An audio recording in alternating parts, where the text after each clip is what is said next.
And a very pleasant good afternoon from Three River Stadium. Lanny Perteri along with Marlo Hamilton. We are getting set to go in this afternoon ball game between the Pittsburgh Pirates and the Philadelphia Phillies. After the double sweep by the Pirates last night, one-run decisions in each game, 5-4 in the first game and 2-1 in the nightcap on the balk call. The Bucs are back to within a game and a half of the Philadelphia Phillies, hoping to cut it to a half game this afternoon and set the stage for what would have to be an extremely climactic showdown here at the stadium tomorrow afternoon. This afternoon, Don Robinson will go for the Bucs. He wants to become a 15-game winner in his rookie season. He'll go against Randy Lurch, the left-hander of the Philadelphia Phillies. Well, I guess everybody tries to gear themselves to the final weekend of the season.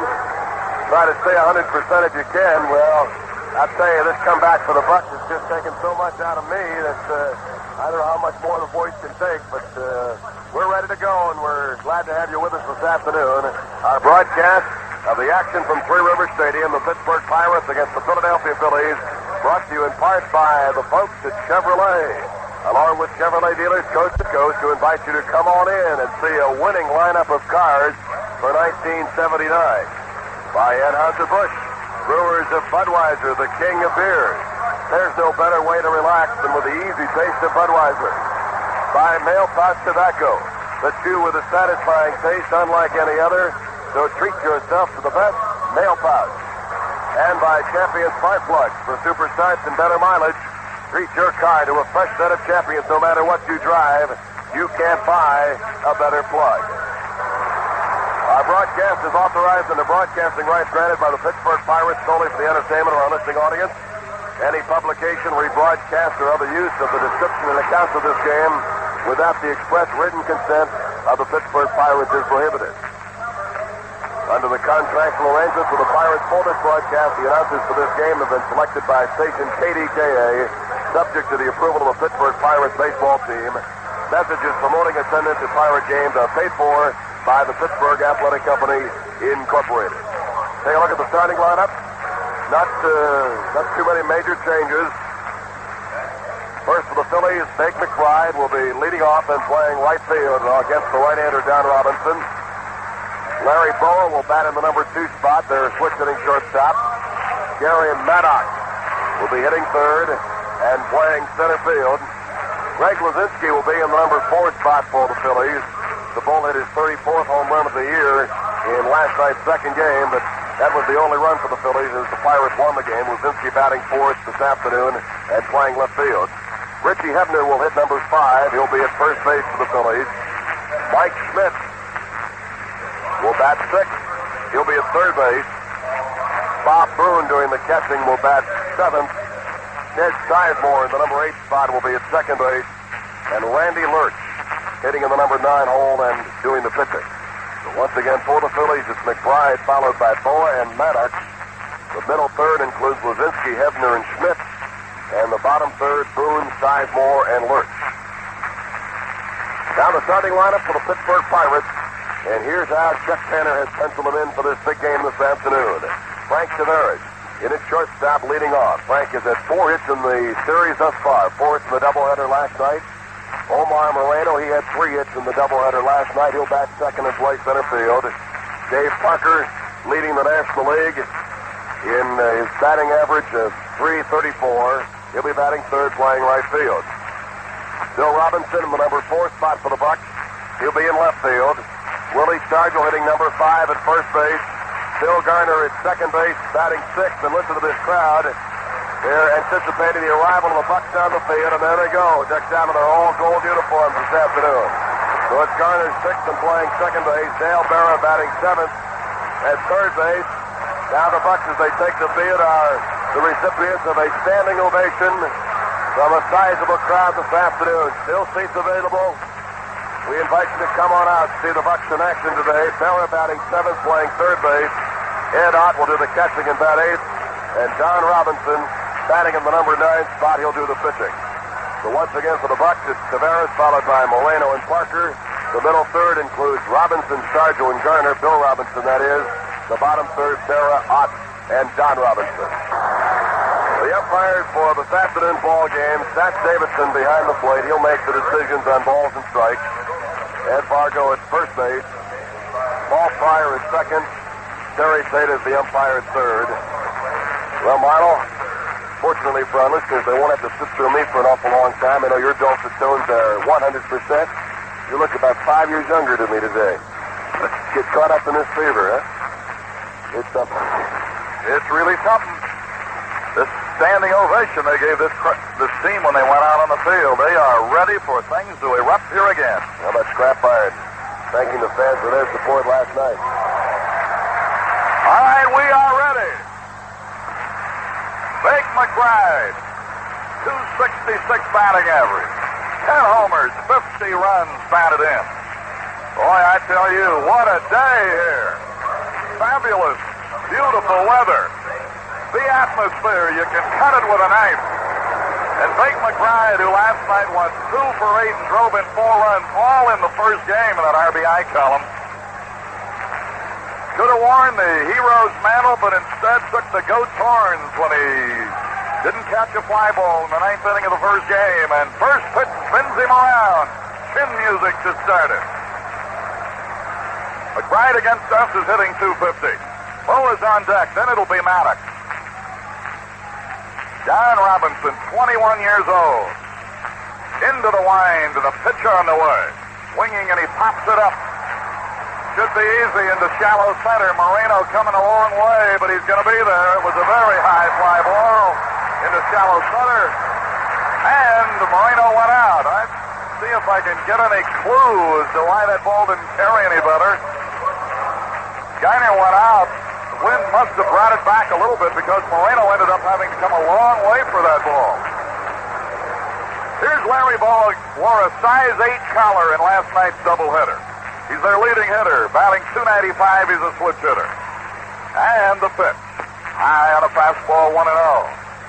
On the right side of the infield, Stargell and Garner. On the left side, Taveras and Berra.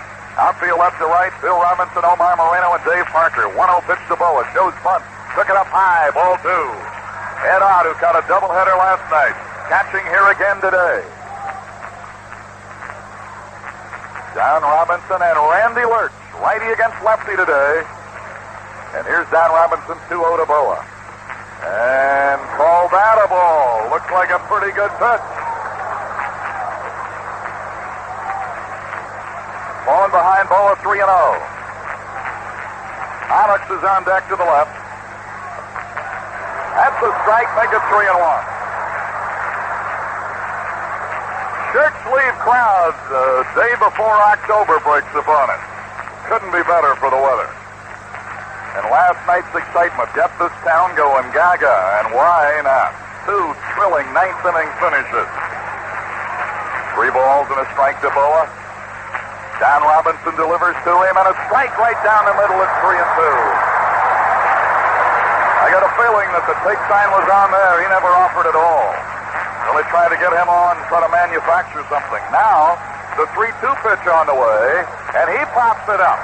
Left side, Dale Berra squeezes it outside the line, and it's 2 away. 2 up and 2 down. Oh, a popping up foul about 15 feet behind the third base bag and about 4 feet foul. Dale Berra making the easy play, and here is center fielder Gary Maddox, who chipped in with a couple of errors last night.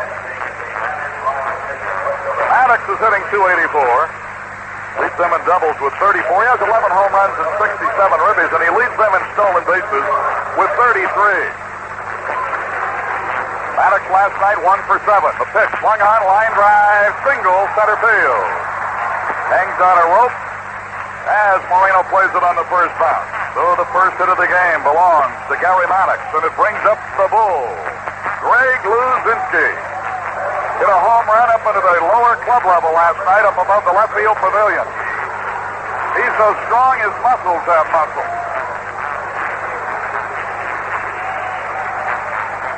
Luzinski, as he steps in, does so with a .261 batting average. He leads them in homers with 34, and he has 98 runs batted in. He has 6 of those 34 homers against the Pirates. Waiting. Seems to be some Problem out in the center, I'm not quite sure. I think they want a banner taken down because it's white against the green background. That's the hitter's background. From about each end of the big, gigantic scoreboard is fine, but other than that, those banners just cannot be hung up there, and it's fair to both clubs. Go to first base, not close. Remember, their leading base stealer, Maddox, is on. He has 33 thefts. Stargell trying to hold him close. Luzinski waiting. Another throw to first base. The runner's back. Still no count to Luzinski. The on-deck hitter, Richie Hebner. First inning, 2 outs, 1 on. Robinson throws to first, but he got back. Hey, that was close. Good, strong, quick throw. Stargell put it down, but Maddox had just put the fingertips on the bag ahead of the tag. Stretching, looking over the shoulder. Don Robinson hesitates. Runner going. Swinging, fouled off out of play. Over in the seats on the right side.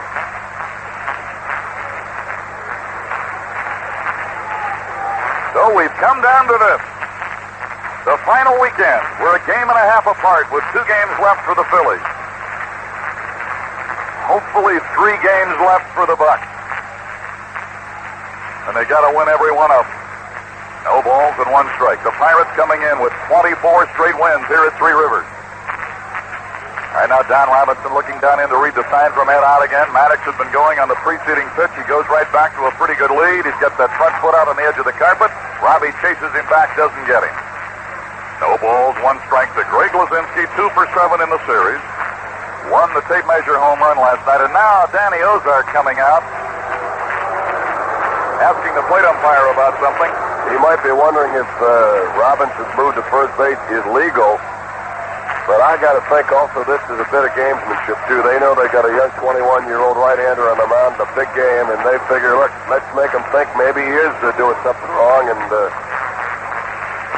Tony Taylor carrying the same case to the first base umpire, Paul Pryor. And I think you're right. He's faced them 4 times already this year, and we didn't have any squawks about it. There's a throw over, just a little bit of mental warfare going on here. Now, Danny Ozark is complaining to Ed Vargo. And they're going to warn Danny Ozark now. We're in charge of the game, and we will handle the game. I think Ozark is questioning the placement of Don Robinson's front foot. He's claiming that Robinson is pivoting off the heel of his front foot and not stepping to first base. But I think it's a strike job. And Chuck Tanner now going to come out, and he's going to try to work on the other end. He's going to try to settle young Don Robinson down, saying, don't pay any attention to him. And now Tanner is pleading with Ed Vargo. Let's either tell him what it is and get on with this ball game. Ed Vargo stopped on his way back. He's had a word or two. Chuck Tanner out there to stand up for his ball club, and the fans like it.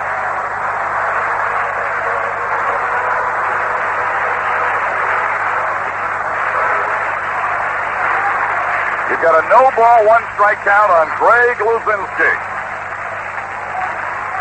And the mental aspect of this game is everything. You don't want him thinking about that and then make a mistake and hang a breaking ball to this big guy. He can powder you. He hit him on the fist and popped him into shallow center. The ball's going to drop. They'll have runners at first and third. Don Robinson could not have made a better pitch. He practically sawed the bat off in Luzinski's hands, but he is so strong, he was able to get a pop fly single into shallow center. Omar came on, thought he might have a play, but then realized he did not. He held up and played it safe, and it's a wise thing there. The ball was dropping too quickly. Richie Hebner will be the batter. Last night, 0 for 8. So after 2 away, 2 singles. Hebner will have a .281 batting average when he steps in.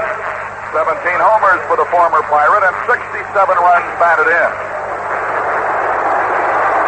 He's hitting a hefty .417 against his old teammate. 20 for 48 with a homer and 8 runs batted in against the Bucks. And he's batting with runners on the corners and 2 down. Don Robinson stretching, checking runners third and first. Pitch to Hebner. Fastball goes outside. 1 ball and no strikes. The press box that is jam-packed again. A tribute to this game, considering the fact that college football all around us high school football games as well, but the media realizes the importance of this weekend, and they are here in abundant numbers. Hebner the batter, teammates on the corners. 2 down as Don Robinson, the right-hander, stretches. He looks and delivers, swinging in a smash fair down the right side. It'll score 1. Parker over to get it. And the runners will be at second and third. It's an RBI single for Hebner. Now it'll be a double. Maddox scored. Lazinski gets the third. Hebner with an RBI double, and the Phillies draw first blood here. That ball just did get inside the first base bag. Dargeline out talking to Dan Robinson.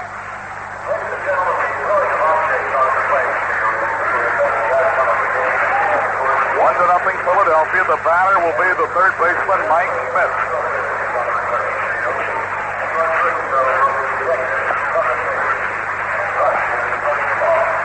Mike Schmidt, as he bats for Philadelphia, will have a batting average of .253, 21 homers, and 77 runs batted in. Last night got a hit in each game, won 2 for 6 in the doubleheader. And he's batting now with Lazinski at third and Hebner at first. Don Robinson will go to the full windup on Schmidt. Swing and a miss. Good hard slider on the inside corner. 3 straight hits after 2 away, putting the Phillies in business, and they've scored 1 run. Important spot here to get Schmidt.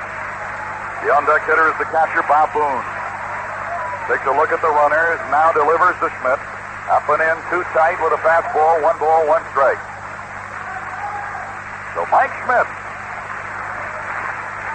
one of the glamour boys of the National League. 1 ball and 1 strike. Time given, and Robinson quickly to the line, and the pitch on the way. High inside again. 2 balls and 1 strike. One of the things they wanted to guard against Don Robinson here today. The last time he faced Philly, in Philly, on the 11th of September, he was overthrowing. He was tighter than a drum, and he was over-muscling the ball. Here's the 2-1 pitch. Swinging and a line drive to Robinson in left, and Bill has it. Side retired. Smith lines out to the left fielder, Bill Robinson. The Phillies have to settle for 1 run on 3 hits. Hebner drove in Maddox. There weren't any errors, and 2 Phillies were left. We played a half an inning in another must situation for the Pirates. After the first half inning, the Phillies 1 run on 3 hits. The Pirates are just now coming into bat. Randy Lertz, the left-hander for Danny Ozark's Phillies, has completed the warm-up passes. He's 10-8. ERA 3.87 against the Pirates. He's 1-1. He beat us 2-1 on the 31st of May in Philly. Also in Philly on the 12th of August, we beat him 10-1. And now Frank Taveras, who had a good night last night, 4 for 8 in the twin bill that the Buccos swept, comes in hitting .279, 38 runs batted in, 46 stolen bases. And will be leading it off, trying to start something to get that run back. Taveras will be followed by Moreno and Parker. The left-hander Lertz delivers to Taveras, and it's low inside a ball. Lertz's battery mate is Bob Boone. The first baseman Hebner, Sizemore at second. Shortstop Boa, Schmidt at third. Here's the 1-0 to Frankie. A bouncer is short. Convenient hot Boa. Good strong throw. Got him. Made it close though. Frankie hustling down that line. And it's 1 away. Short to first. Boa to Hebner. Their outfield standard. Lazinski left. Maddox center, and McBride in right. Pirate coaches in place. They want business in a hurry. Al Montek at first. Joe Lynette at third. Omar Moreno just now leaving the on-deck circle. Last night he was 3 for 7 and drove in a run. Moreno batting .234. 2 homers, 31 runs batted in, 69 stolen bases. Sometime today or tomorrow he could tie and break the club record set last year by Taveras at 70. Facing the left-hander Randy Lertz, and Parker has moved on deck. Here's the pitch. Low inside, ball 1. Left-hander coming back quickly. And that is a strike. Puts the plate in 2 at the knees, and the count is even at 1-1.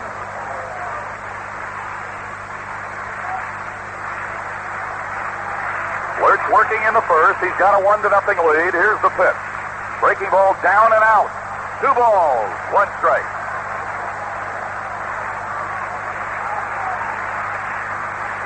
Omar Moreno, left-hand batter against the left-hand deliveries of Lurch. Swing and a high foul down the left side. Lazinski coming over, and he won't be able to get it from the first couple of rows of the lower boxes.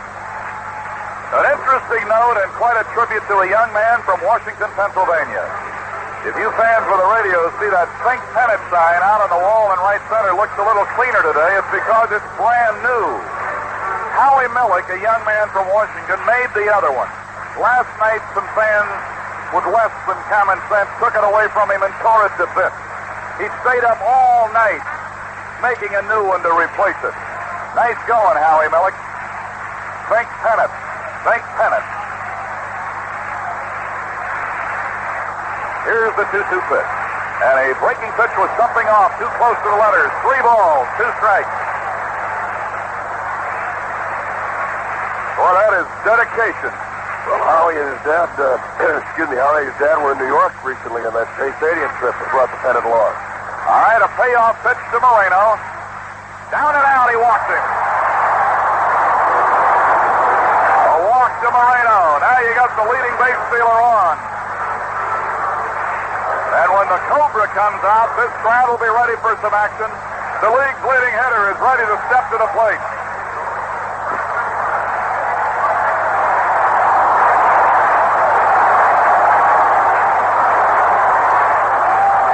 A lot of the folks standing in tribute to Parker as he's on his way to his second straight batting title. Comes in today hitting .334. Last night another goal for himself that he reached, 100 runs scored. Here's the pitch to him. Swinging and a bouncer through the right side, a base hit. Omar Moreno will take a turn, but he won't come to third.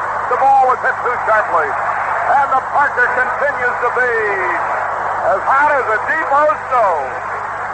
After a walk, a single. 193 hits. He's still got a shot at 200, you know that? And his batting average, .335. And it's his 20th hit of the year against the Phillies. All right, the Cobra has put on that football face mask to guard that broken cheekbone. And here is Bill Robinson.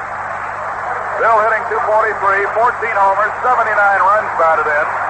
Last night did not get a hit in the doubleheader. He wants to do more than that today. Fly ball, shallow center, dropped in, base hit. The bases are going to be loaded. They could not afford to bring Moreno on because you cannot get doubled up in that situation. Braddock's coming on, and he can really cover some ground. The bases will be loaded for Willie Stargell. Pirates are trying to get the run back in a hurry. A walk and 2 straight hits. And the captain of the Buccos is going to be stepping in one of last night's heroes when he hit a 3-run homer in the first game. This crowd's starting to get up all the way around again. They're going to salute Willie Stargell this time. What a popular figure he is in this great city. Captain Willie Stargell of the Pirates. And another ovation for Stargell. .294 batting average, 27 homers, 93 runs batted in. Left-hand pitcher against the left-hand batter. And here's the pitch to Stargell. He swings and he misses. He was going for a grand slam with that cut. Boy, did he let that bat fly. Strike 1 to Captain Willie. He's had 4 hits this year against the Phillies. 3 of the 4 have been out of the park. Lurch winding, pitch to Stargell. Fouled off up to the left side out of play. And Lurch is out in front of the captain, 0-2. They got Brewster warming up in the bullpen. Brewster, who last night walked in the winning run in the 9th inning of the second game. A Pirate on every base with 1 out. Stargell trying to deliver. Phillies leading 1-0 opening inning. Swinging. A high drive. Deep center. Maddox back. Oh, get it. Grand slam. Grand slam. Grand slam. Woo!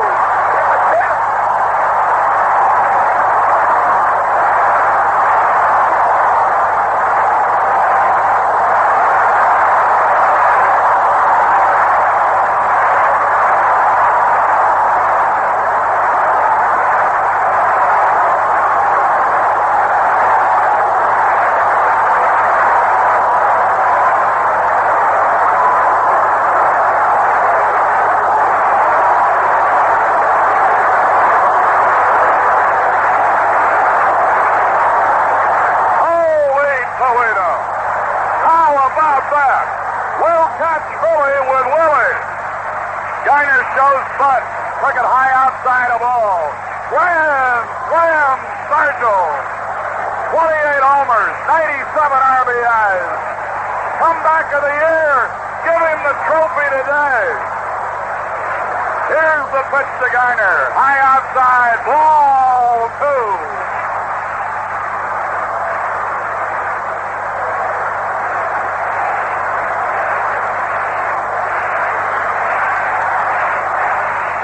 His 11th career grand slam. There's ball 3. Looking to see if he ever hit one against the Phillies. According to the press guy, that would be Captain Willie's first slam against the Phillies. Ball 4 to Garner. The Buccos are coming from Australia.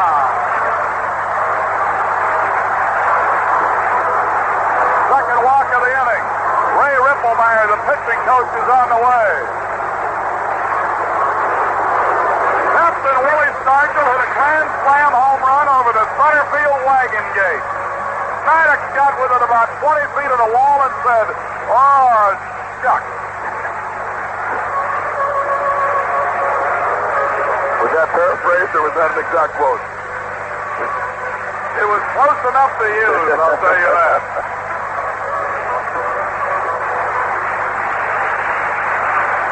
All right, they've had their conference. They didn't go to get him. They just went to talk to him. Brewster continues to warm up in the bullpen. It's 4-1 Pirates.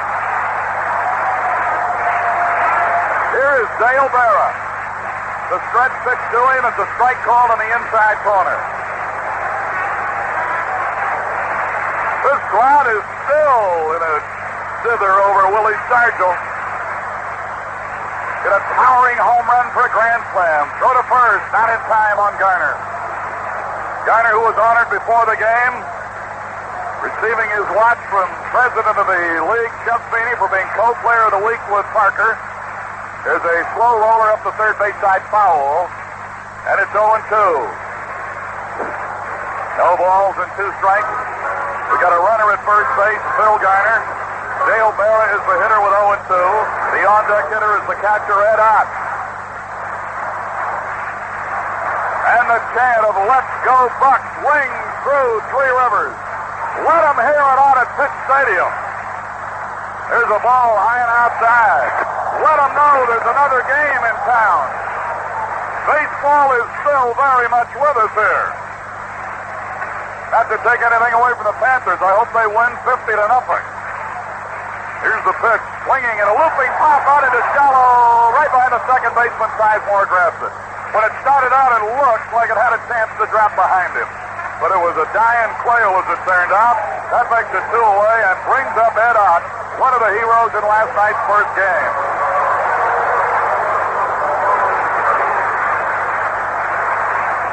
Four to 1 on Stargell's grand slam.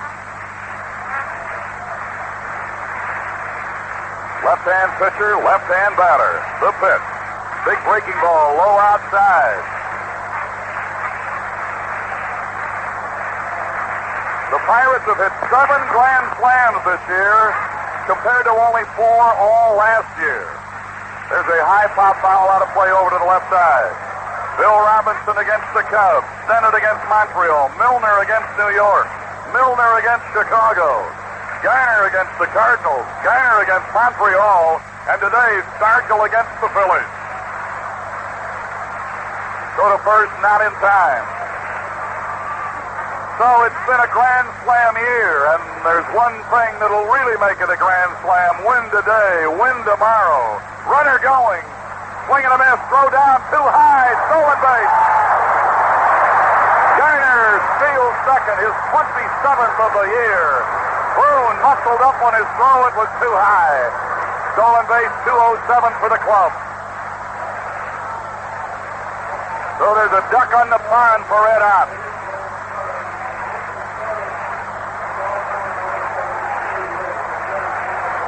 One ball and 2 strikes. Here's the pitch. There's a fly ball out into right center, but Maddox coming across is going to be there. He can cover some ground, I want to tell you. But listen to this hand saluting the and especially Willie Stargell.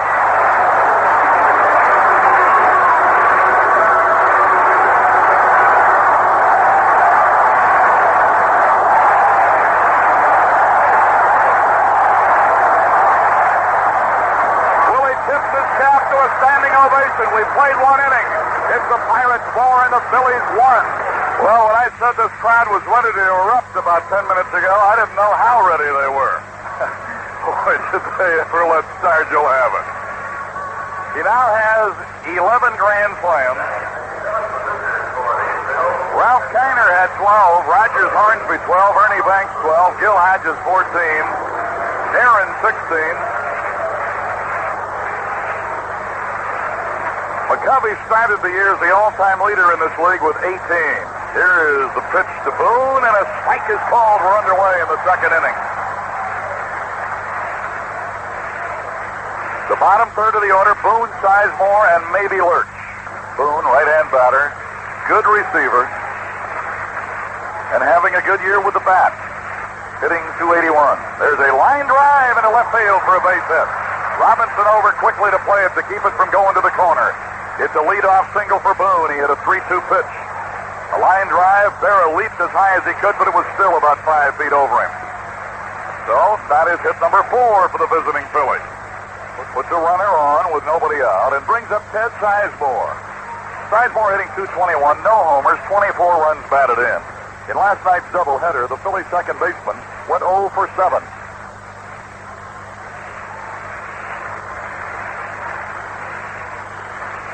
Ed Ott went out to have a little chat with John Robinson. Coming back in behind home plate, Randy Lurch, who served up the grand slam to Stargell, is on deck.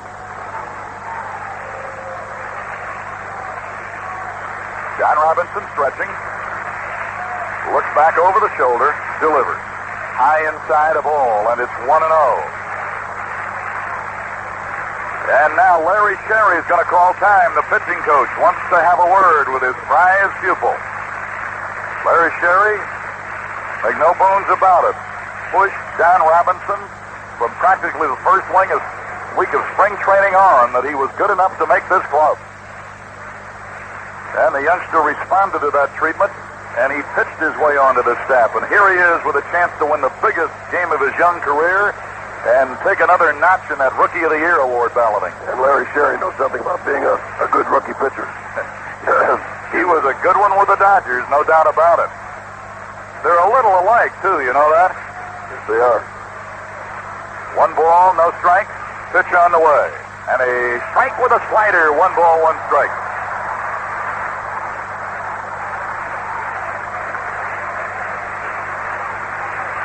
A ball and a strike as Boone leads off at first.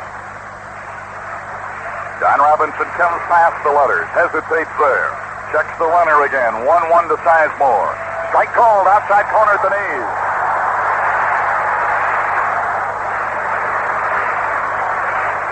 And no drawback at all. No thought ever of pitching anybody else in this game. When you've come this far, the old saying, dance with him who brung you. And Don Robinson helped get us here. 1 ball and 2 strikes. The stretch and the pitch. Swinging high bouncer, Tavares in. He'll flip to Garner. 1, fire to first. Double play. And I'm going to tell you something. That was not a double play ball. That was a very high chop. In most cases, you'd have been satisfied with a force on that. But Garner, in almost anticipation of thinking that, never had the ball in his glove. A little reflection on Maz right there, if the old Pirate fans will excuse the comparison, but that's what he had to do in order to do it. And Tavares did a fine job aggressively charging the ball. It is a 6-4-3 double play, and the Pirates have made their 129th double play of the year, and here is Randy Lurch. Batting .224, he's had 1 homer, driven in 7 runs. Sends a high fly ball to deep right center.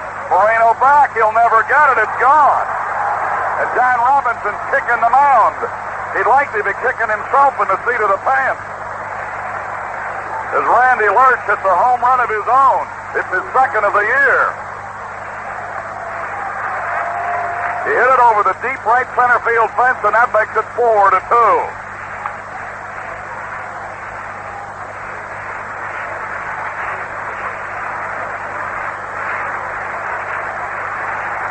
second lifetime, and they both come this year.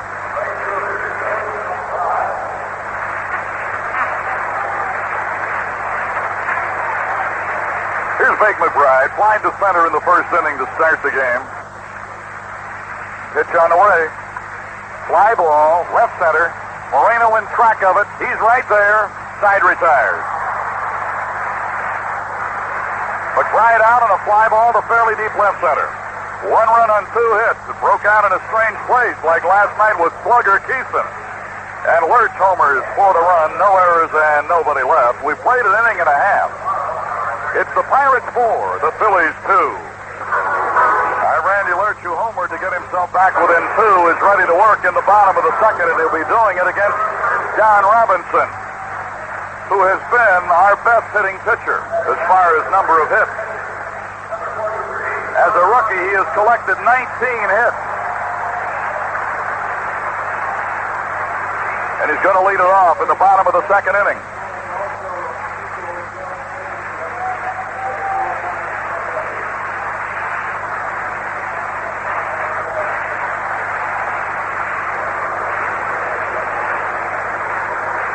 The 11 grand slams for Stargell ties Kiner's mark as a Pirate. I had mentioned earlier that Kiner had 12, so he had the other one either as a Cub or an Indian. As a Cub. Swing, and a miss, and it's strike 2 on Don Robinson. Yep, he had it with a Cub. Here's the 0-2 pitch. Swinging a high bounce right side. Sizemore going to wait for it to come down. Collects it and throws, and it's one away. Sizemore handled that high chopper well. Had to have patience on that. Sizemore did. Throws out Don Robinson, and it brings up Frank Tavares. Pirates are leading 4-2 on the strength of a Willie Stargell grand slam in the opening inning. We're now in the bottom of the second frame. Tavares in the first inning bounced to the shortstop Boa.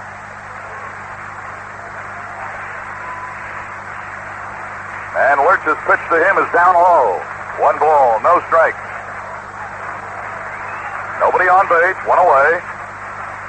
Phillies about hit the Bucks 5-3, but the Pirates lead in the score, and a strike call in the inside corner.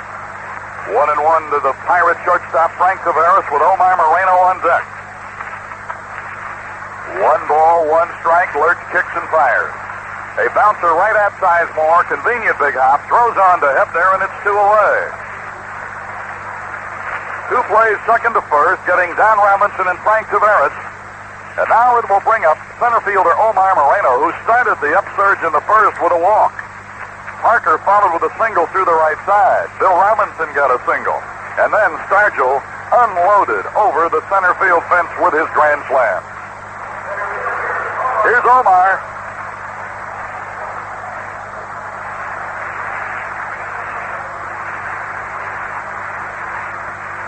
Moreno facing the left-hander Randy Lurch. Moreno hitting .236 as he stands in. Here's the pitch to him. There's a foul up here to the left. Going to give those fans another shot. And they catch this one.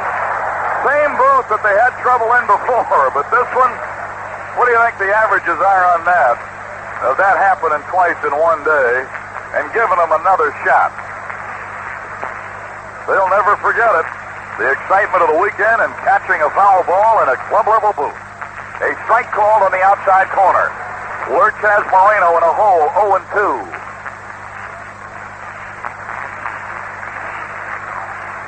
Moreno stepping back a moment. Now as he is ready, Boone drops the fingers for Lurch. Shakes off one. Now he's ready.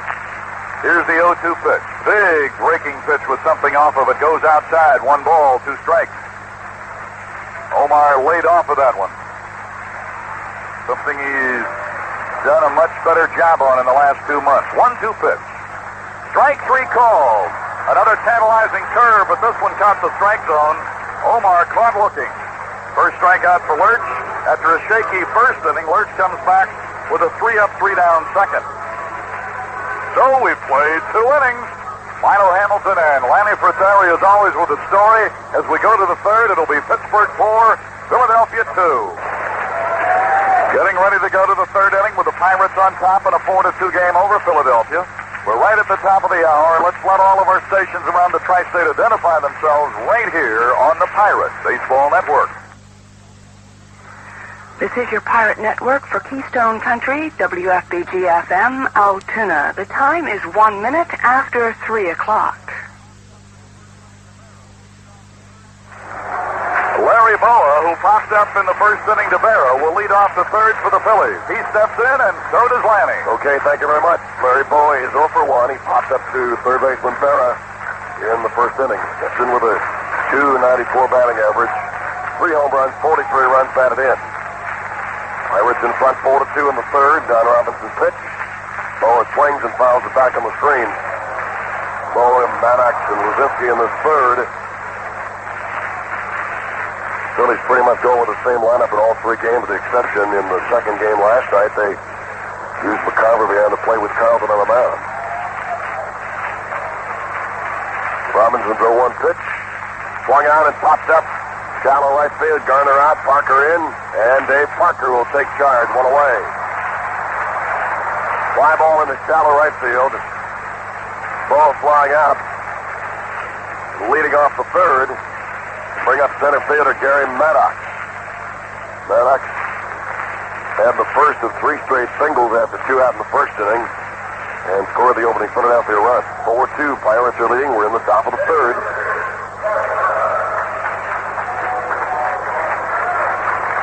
Maddox, right-handed batter. And Don Robinson delivers the first pitch. Swung on and fouled back on the screen. Maddox hitting .286.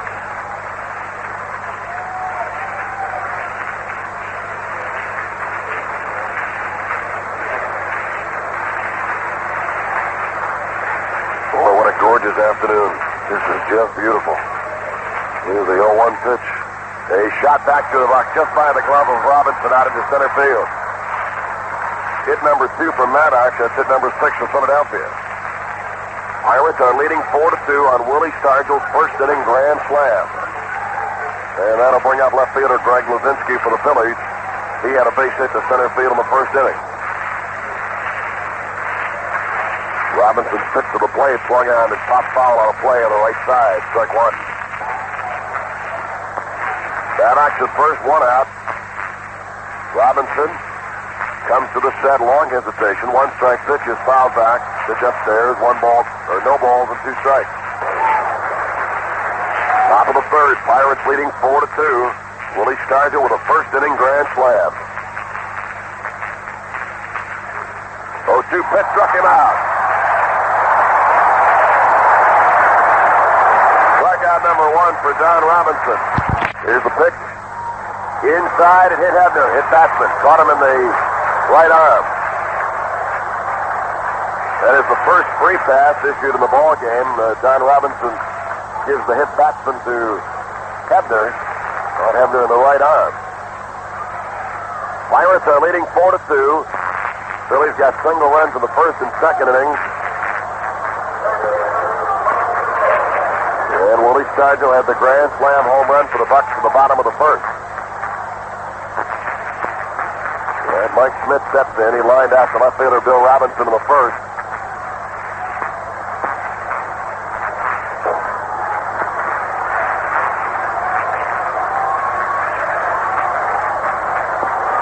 Schmidt, right-handed batter, finally close stand. Don Robinson delivers. Check swing, ground ball by the mound. Second baseman Garner has it. Throws to Stargell. Smith is out. So are the Phillies. No runs, 1 hit. A hit batsman, 2 men left on. After 2.5 innings to play, Three Rivers Stadium. It's Buccos 4 and Philadelphia 2. Getting ready for the bottom of the third. A reminder: the Bucks and the Phillies again tomorrow afternoon here at the stadium. A 1:35 game, and there are still seats available for tomorrow. Prize day. And we'll be telling you more about the ticket availabilities as we go throughout the broadcast. And we even hope to have an update on the ticket situation on our postgame show. So we'll have as final a word as we can give you on the ticket availability tomorrow. There are tickets available. All right, ready for the bottom of the third. Dave Parker stepping in against Randy Lurch. Parker with a base hit to right field in the first. And he was One of the three men on board was Starger at the grand slam. Parker batting .335. Lurch delivers. Parker swings in a foul ball outside the third base bag.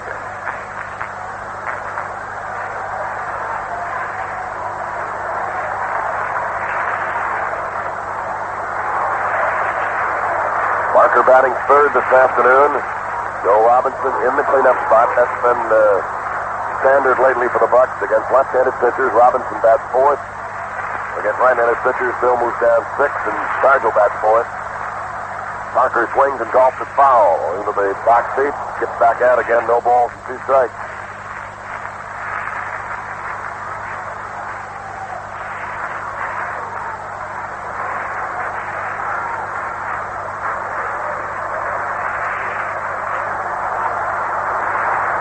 Randy Lurch pumping up with an 0-2 pitch. Off speed, breaking pitch struck him out. Parker tried to hold up, but Pat Davidson rings him up, and that is strikeout number 2 for Randy Lurch. One away in the third. Batter left fielder Bill Robinson. Bill singled to center field in the first.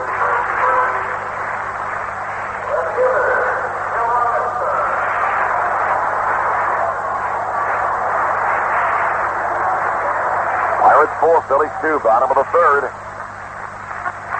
Lurch delivers a strike.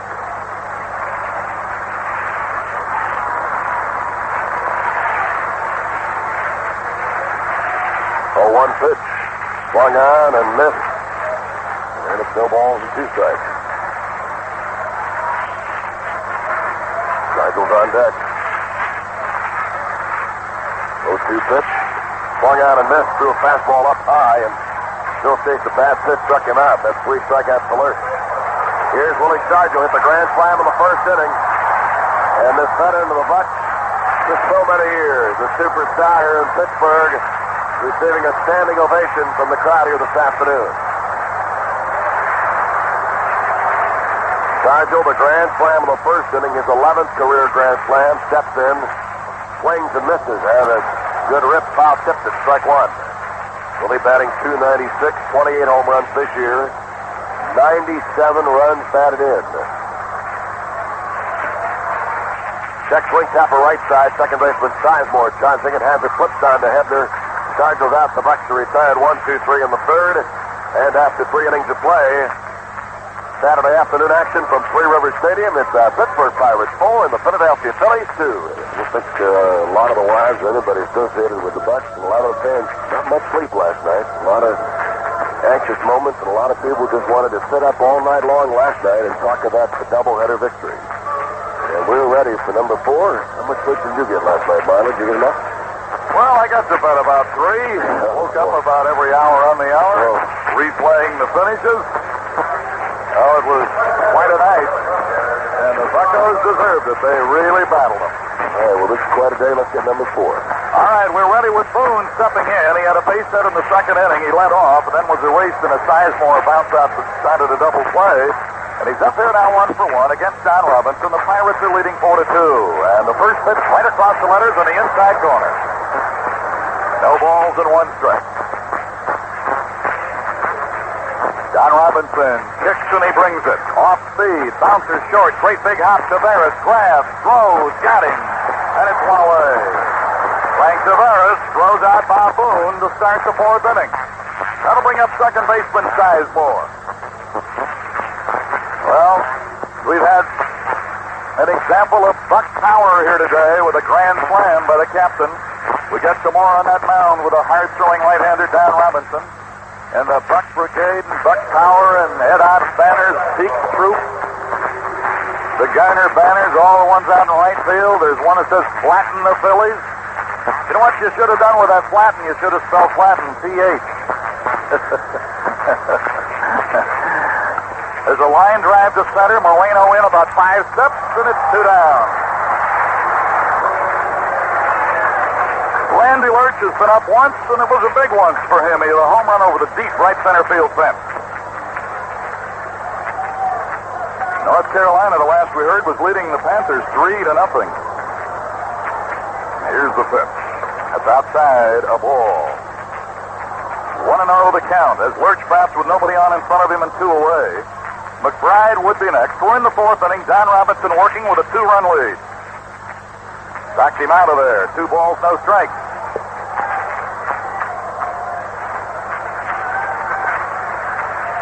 Lurch has stepped down a moment.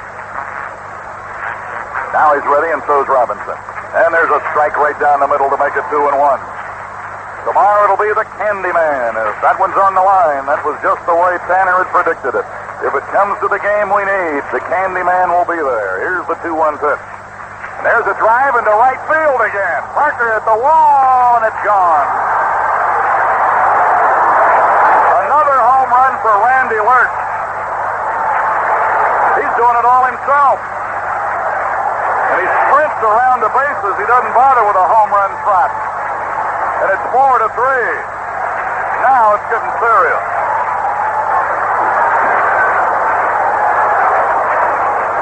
That'll bring up Big McBride, who's been out twice on fly balls to center. A home run over the right field fence. Parker went back.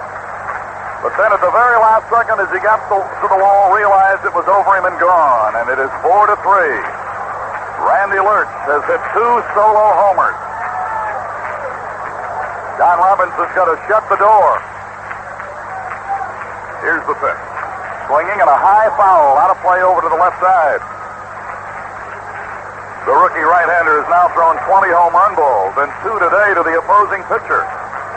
That was not in the game plan. No balls and 1 strike.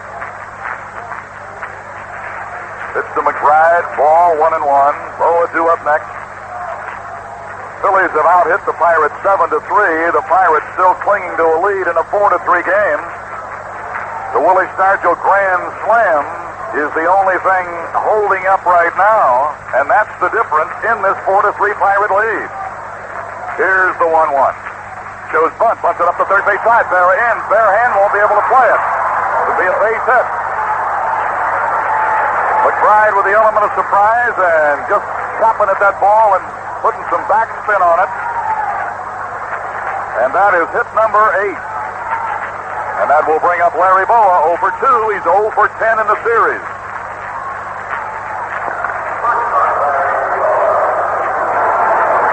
Boa, switch hitter, batting left-handed against the right-hander Don Robinson, who's made 2 mistakes on his mound opponent Lurch. And right now, McBride, a Swiftie, is at first base. Got to watch him closely. Robinson stretches, looks back. Throws over, does not get him. Boy, it was close. Good, strong throw right on target. McBride just did make it back in. Pirates leading 4-3, top of the 4th inning. Bucks got theirs in a cluster. Phillies have scored 1 in the first, 1 in the second, 1 in the 4th. Robinson from the stretch, and here comes the Boa. Bounce foul right side past Tony Taylor, the first base coach. No balls, 1 strike. Maddox would be next. After 2 away, Lurch homered. Then that was followed by a bunt single by McBride. It was McBride's first hit today and his 3rd in the series. No balls, 1 strike, Boa waiting. Sign given by Ed Ott. Don Robinson takes a peek over the shoulder, not stretching yet. Now he does. McBride with his lead. He's not going. Swung on, fly ball, right field. Parker over near the line, comes in and has it. And the inning is over. But the Phillies get on the board again. A home run by Lurch. There were a couple of hits. Weren't any errors, 1 man left. It's tightened up, and the Bucko bats have got to start battling again. After 3.5, Pirates 4, Phillies 3. Remember tomorrow, big prize day. Hundreds of you fans will win great prizes worth thousands of dollars. You just may win a brand new car, a trip or 2 to Mexico, or one of the other fabulous prizes. That's tomorrow. The big prize for fans, they're certainly in evidence. The big prize might be a flag for the Bucks. That's tomorrow at 1:35. Pirate Prize Day. Garner walks in the first inning and stole a base, swing and a miss. You know, you can buy your tickets or register without obligation at any Pirates or Murphy's ticket outlet. Winners will be confirmed by mail or phone. Bill Garner, looking for his first hit in the series, Fouled it off up to the right, and he's in a hole 0-2. Garner will be followed by Berra. He's already on deck. Then it'll be Ed Ott. Pirates are batting in the fourth inning. They had a 4-1 lead at one time. Now it is 4-3. Randy Lurch has taken things into his own hands, as it were. A bat, and hit 2 home runs. The 0-2 pitch. High ball. 1-2.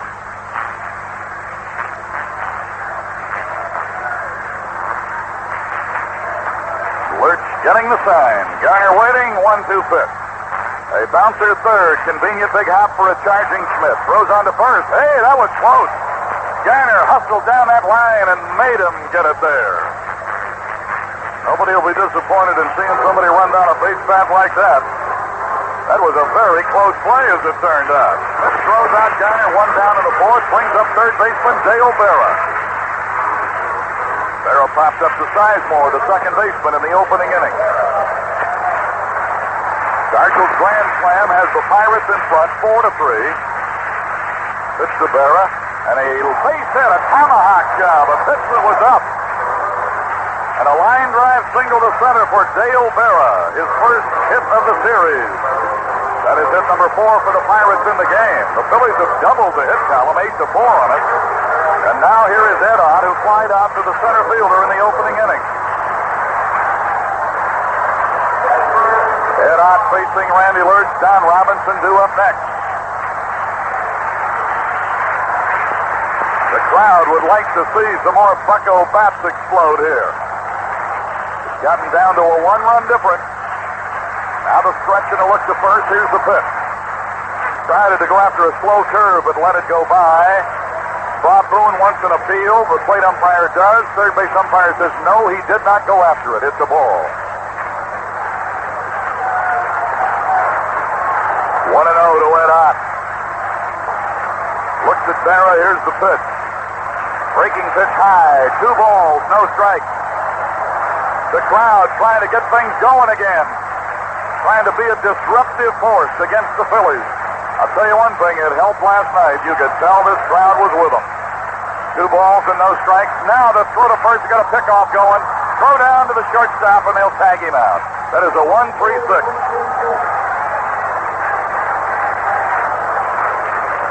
Good move that time by Lurch.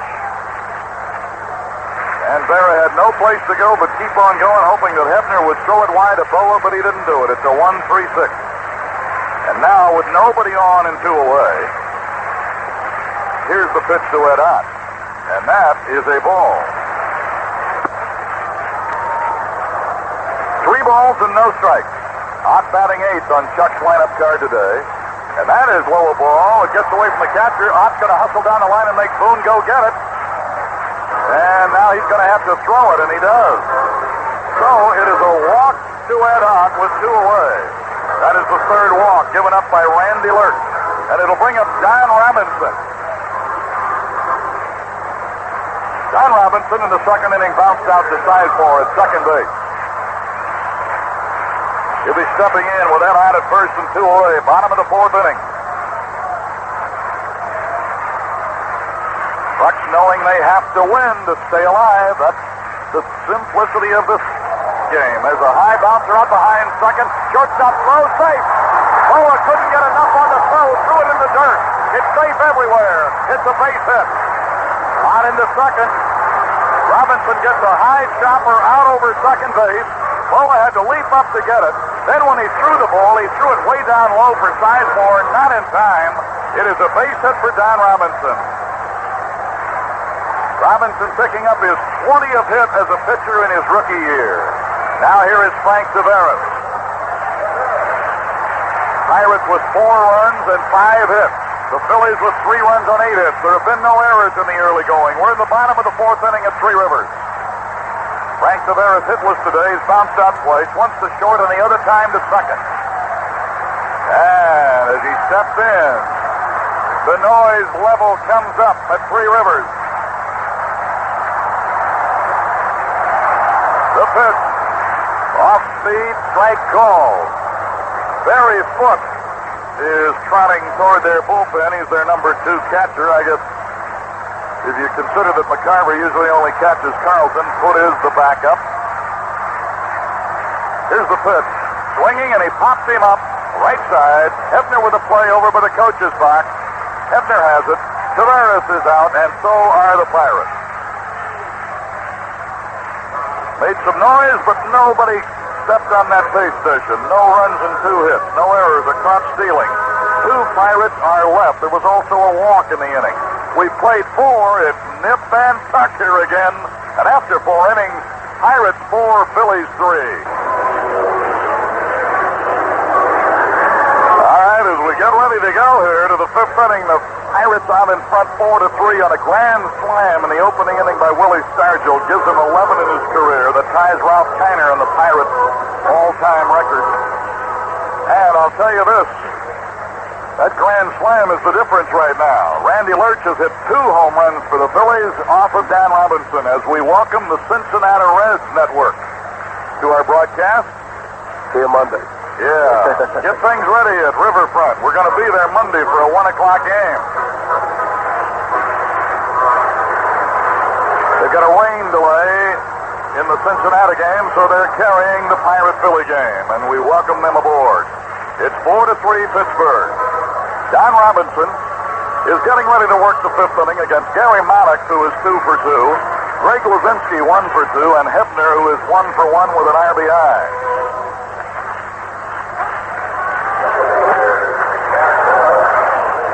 Talk about nip and tuck ball games. Blake Cullen, who is the public relations director of the National League, just informs us that through last night's game, there have been 333 one-run games in our league this year. That ties a record set 2 years ago. It's Maddox swing a bouncer deep short. Taveras in. Fast man running. Throw is high, and he's safe. It's an error on the shortstop, Taveras. The throw was high. Stargell had to go way up to get it. With Maddox's good speed, he beat the rap because by the time Stargell came down, Maddox was by him. It's the first error of the game. The tying run is aboard. Error Taveras, and that will bring up Greg Luzinski, who singled in the first, struck out swinging in the 3rd. So now Stargell will hold against their leading base stealer, Gary Maddox, who is on base for the 3rd straight time. With 2 singles and now the shortstop throwing error. All right, Luzinski, who had a tape measure home run here last night in the club level in the upper deck over the left field pavilion, is facing Don Robinson. Here's the pitch. Swinging at a fly ball right field. Well hit. Parker back. He's at the fence and won't get it. It's off the top of the fence. Rolling back into right center. Moreno there to get it. It's a double, and they've got runners at 2nd and 3rd and nobody out. That ball just missed being over the right center field fence. Luzinski bidding for an opposite field home run and just did miss it. Parker went as high as he could, but it was just off the top of the fence. A good backup on that play by Moreno. Coming over into right center to play the carom. Luzinski's 2nd hit of the day. That's hit number 9 for the Phillies. Now Richie Hebner will be batting with runners at 2nd and 3rd and nobody out. And Chuck Tanner is on his way to the mound. Eddie Whitson has been throwing in the bullpen, as has left-hander Grant Jackson. But Tanner, he's not given any indication as to whether he's made up his mind or not. Yep, he's going to go to the left-hander, Grant Jackson, with Hebner up there. Don Robinson, who's given up 9 hits, including in that 2 home runs to the opposing pitcher, Randy Lerch. And so the young rookie is gone. And Grant Jackson, who did a great job last night, is coming on again. Don Robinson worked 4+ innings. Gave up 3 runs. The 2 men on, of course, are his responsibility. And Grant Jackson, who came out of that bullpen last night in relief of Keeson in the 2nd game and really did a yeoman job. So Buck is coming on for the 60th time this year. 7 wins, 4 losses. He has 5 saves, good ERA of 2.99. He's worked 75 innings. Jackson, the veteran, he's been through it with Baltimore and the Yankees. And he'll be coming on to face the first baseman, Richie Hebner. And with runners at 2nd and 3rd, Schmidt is on deck, then Boone, then Sizemore. Eddie Whitson continues to throw in the bullpen. All right, we're ready to go with Grant Jackson facing Richie Hebner with runners at second and third. Maddox third, Lozinski second. There's a high pop. They're over. Will it come back for him? He's going to look at it go up about 4 rows into the lower boxes down at the far end of the third base dugout. Jackson in relief of Don Robinson, and he comes in a peck of trouble here. Hebner drove in a run in the first inning with a double just inside the first base bag. In the third inning, Hebner was hit by a pitch. Here's the 0-1. Crowds him, backs him out of there. 1 ball, 1 strike.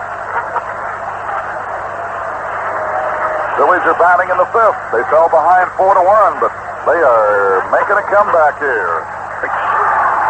The windup by Jackson and the pitch to Hebner. Off speed, pops it up out behind second. Garner grabs it, and the runners will not be able to move. Garner, who's been playing second base like he owned it here in this series, racing out to get that ball behind second base. The runners still at second and third. Now Schmidt is due.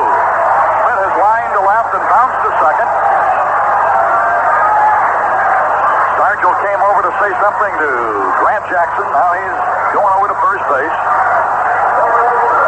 Mike Schmidt is 2 for 8 in this series, and they're going to put him on here. You got a base open, and then you got Boone. And you might have a chance to get that double play ball. Here comes the first of 4 intentional wide ones. This will be the first walk to a Philly in the game. It'll load him up with 1 out and bring up the catcher, Bob Boone. You've got Whitson working in the bullpen. He's ready if Tanner decides that's the direction he wants to go. Whitson is the only one throwing at the moment. So there's ball 4, the intentional pass completed. You have Maddox at third, Lozinski at second. Maddox reached on a high throwing error by Tavares to start the inning. Lozinski doubled high off the right center field fence. That was the knockout punch on Don Robinson. Jackson got Hebner to pop out behind second to Garner. They've now walked Schmidt intentionally, and Bob Boone is the Philly batter. Pirates leading 4-3. That is in jeopardy as the Phillies bat in the 5th. Jackson looking at Boone, and here's the pitch to him, and he swings and pops it up left side. Dale Farrell wants it.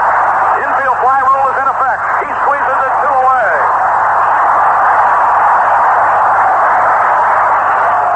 A very big out there because the sacrifice fly can no longer tie it at this moment.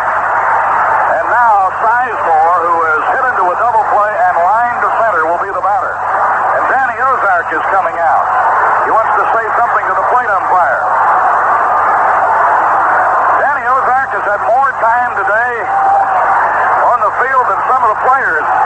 This time, though, it wasn't about any move by a pitcher. He went out to tell Ted Sizemore that he was going to pinch hit for him. Sizemore is 0 for 2 today and 0 for 9 in the series. And Morrison will be the pinch hitter.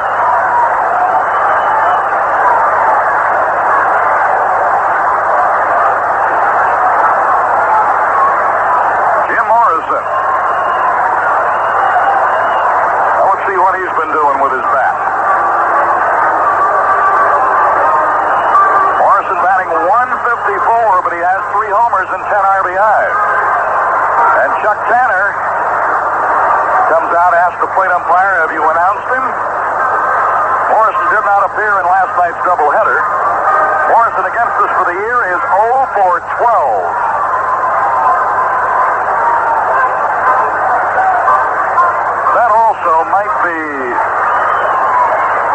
That might have been designed by Ozark to try to force Tanner to get Jackson out of the game. Tanner did go to the mound but did not make that kind of a decision. He just went out to talk. And now Morrison will be announced.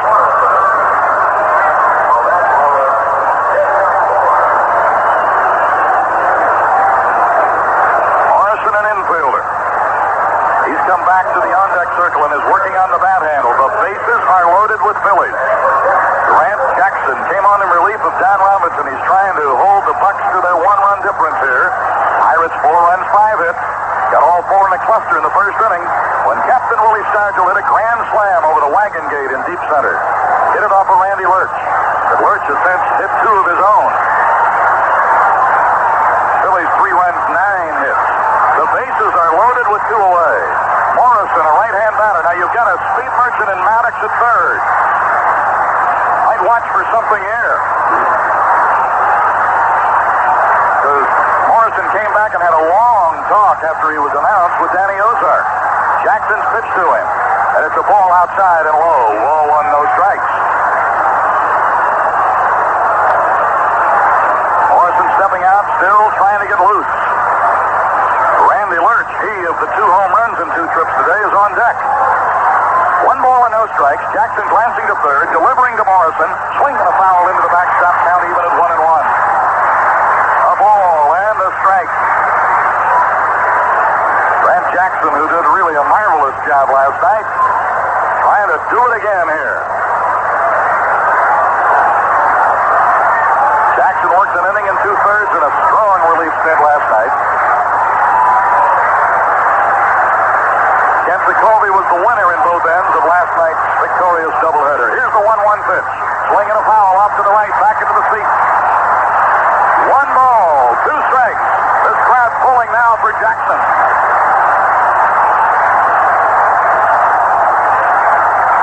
Maddox third, Lazinski second, Schmidt at first, 2 down. 1 ball and 2 strikes. Grant Jackson takes off a sign. He started his career as a Philly. Now he's trying to shut the door on the old organization that signed him back in the 60s. Jackson went on to bigger and better things at Baltimore.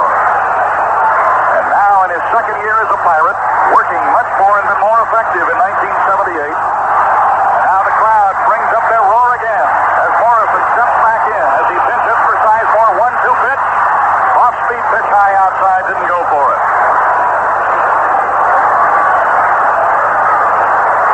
2 balls, 2 strikes, 2 away. Third game of a 4-game series. And Jackson winding. 2-2 to Morrison. Low inside, and it's ball 3, strike 2. Now he's come to the dilemma. Doesn't want to make it too good. Doesn't really want to walk him to tie this game. And it's a 3-2 delivery that's anticipated here by Morrison as he steps back in. Umpire says, all right, time is back in, and Jackson's going to go to a stretch, not giving those runners a chance to get a big lead. Here's the pitch. Swing and a miss. Struck him out with a fastball. Listen to this hand for Jackson.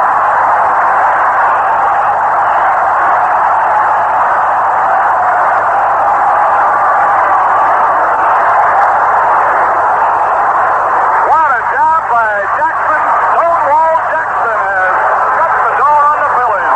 An outstanding relief job.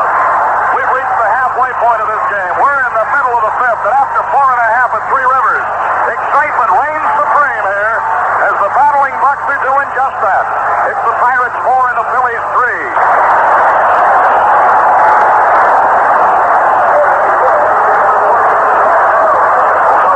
Bud Harrelson is the new second baseman. All right, Randy Lurch facing Moreno, who has walked and struck out. Left-hander delivers to him, and a swing and a high pop down the left side. Shortstop, left fielder, all moving down, and the ball drops foul outside the line. Lazinski came a long, long way. Give him credit for a great effort. He really had those fire plug legs churning, but he couldn't get to it. It was in foul down, and it's strike 1 to Omar Moreno. Moreno walked in the first inning. He was on base when Stargell hit the grand slam. North Carolina's gone back in front of 5th, 9-7. Here, it's the Pirates 4 and the Phillies 3.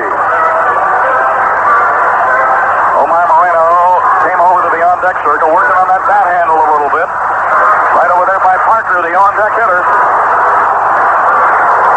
Pirates need to get something going again. Put some daylight in this score. It's Pittsburgh in front, 4-3. There are no tomorrows for the 78 Pirates. They have to win today. They have to win tomorrow. They have to win Monday at Cincinnati. Here's the 0-1 pitch. Look out! Almost hit him in the head. 1 ball, 1 strike.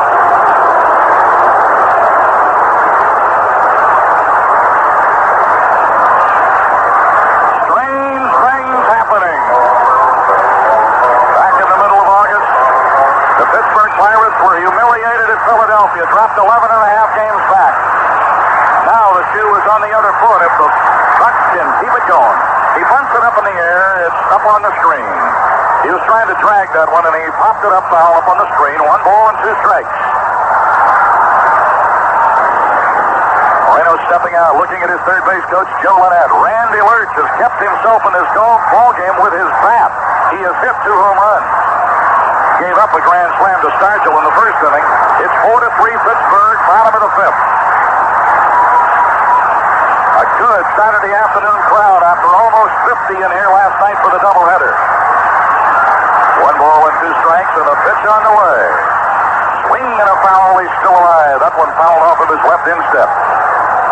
An excellent crowd here today considering the fact that Pitt Panthers are home and that the Sydney Lions are home. And that is as it should be. It's college football season.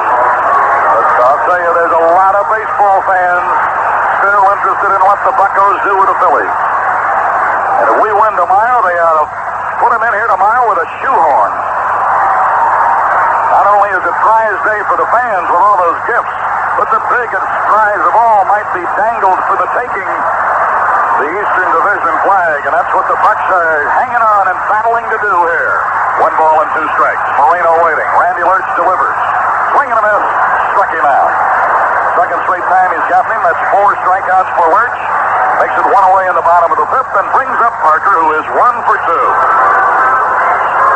Parker with another batting title in his hip pocket. He's trying to make points for the MVP, and I'll tell you, he made some last night. Fabulous year for the Cobra, and he steps in 1 for 2.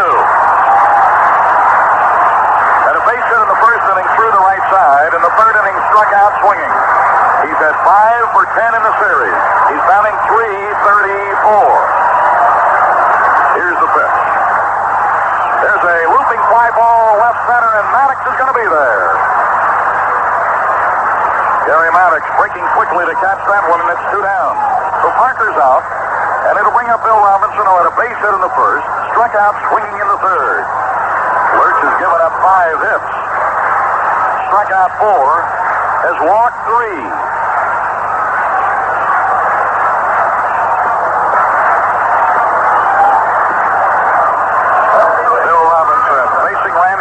Nobody aboard and 2 away. Last half of the 5th, and a ball low outside. 1-0 to Robbie.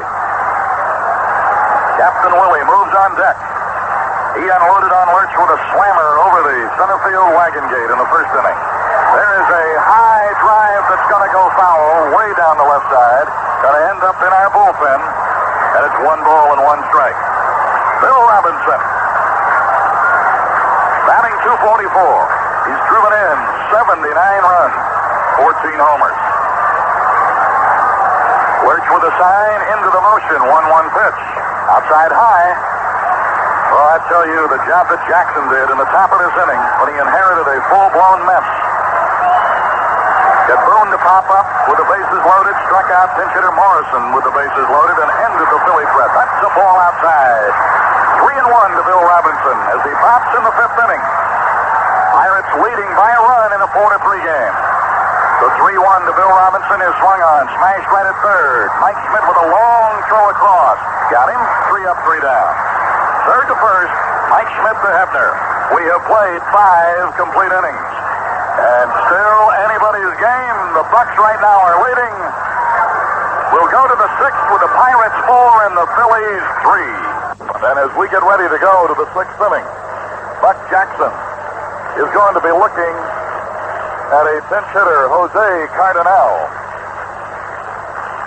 So Randy Lurch, who after giving up the grand slam in the first inning did not wilt. He hung in there, not only with his throwing arm, but with his bat. He hit 2 home runs. But he's going to be lifted now. Jose Cardinal will be the pinch hitter.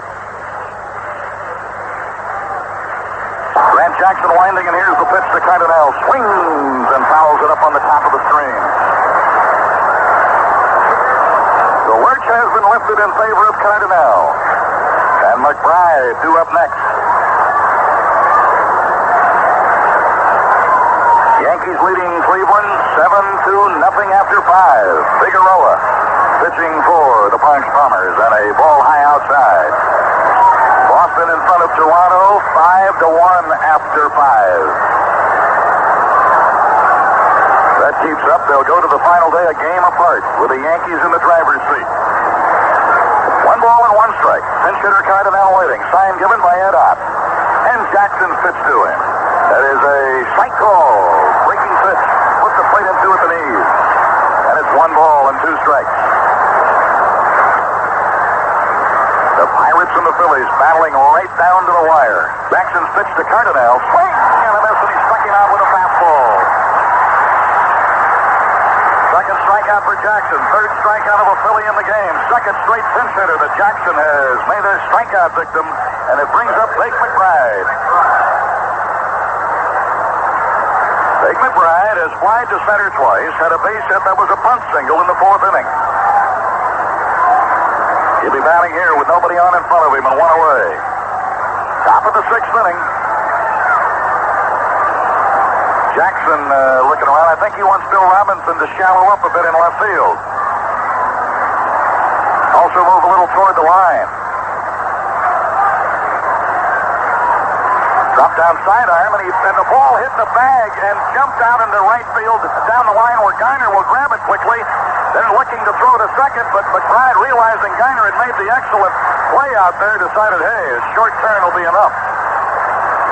He lined it right down the first base side. It hit the bag and jumped about 30 feet in the air. And, of course, the minute it hit the bag, it was a base hit, and that is his second hit in this game and his 4th hit in the series. That is the first hit off Jackson. It's the 10th Philly hit in the game. And it'll bring up Larry Boa. He's 0 for 3 today, and Boa is 0 for 11 in the series. McBride at first, 1 away. The Phillies keep coming at you. Pirates leading 4-3. There's a fly ball to right field. Parker will move back a couple of steps, come back in those 2 and grab it 2 away. Boa is 0 for 12 in this series. That's going to bring up Gary Maddox. Been on base 3 straight times. Singled in the first and scored on a Hefner double. There's a bunt. First base side. Jackson with it. Going to have to throw in a hurry. And it hit the runner in the back.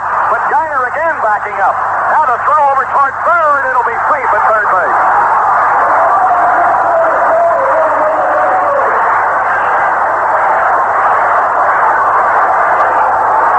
It'll be a base hit. And it'll be an error on the throw.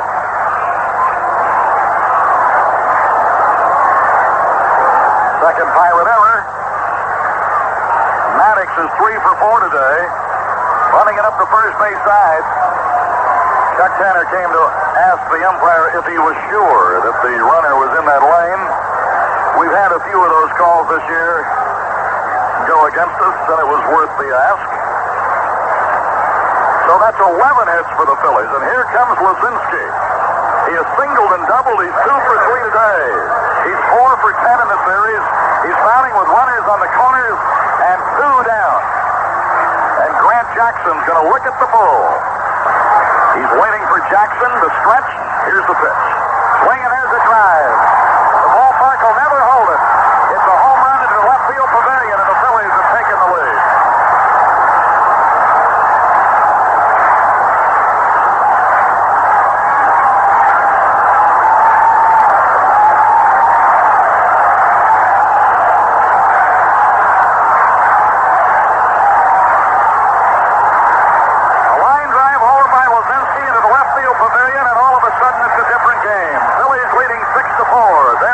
Number, they only need a win, and that's the first bit of emotion we've seen from the Philly bench in this series.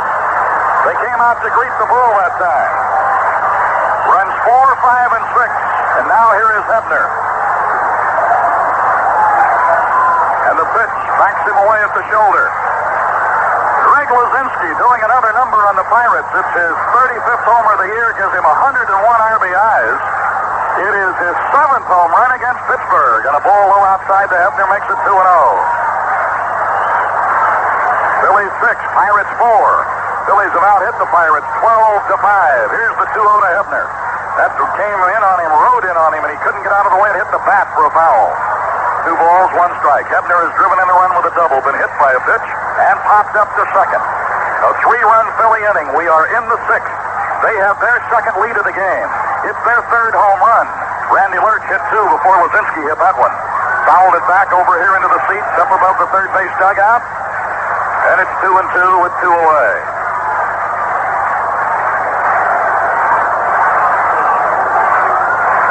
Two balls, 2 strikes, and 2 outs.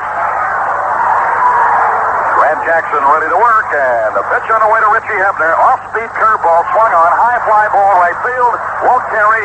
Parker waiting for it to come down. He'll squeeze it, and the side has been retired. The Phillies got on the board with 3. The big blow, of course, was Zinski's 3-run homer. There were 3 hits. 1 error, throwing error on Jackson. Nobody left. The Bull cleaned them off. So the Bucks now... Well, as you've been listening, the excitement continues to build at Three River Stadium in Pittsburgh. Greg Luzinski with that home run for the Phillies with 2 aboard to give Danny Ozark's ball club a 6-4 lead over the Pittsburgh Pirates. Here, no change in terms of the weather situation. Rain is still falling, and we are continuing to wait in hopes of getting this ball game in, although we understand now that our man at the Weather Bureau reports that a break in the showers is expected in approximately 15 minutes. So that's good news, and we still are planning on playing baseball here at Riverfront Stadium this afternoon. Right now, we go back to Pittsburgh to resume the broadcast of the Phillies and the Pirates. New pitcher for the Phillies, Warren Brewster.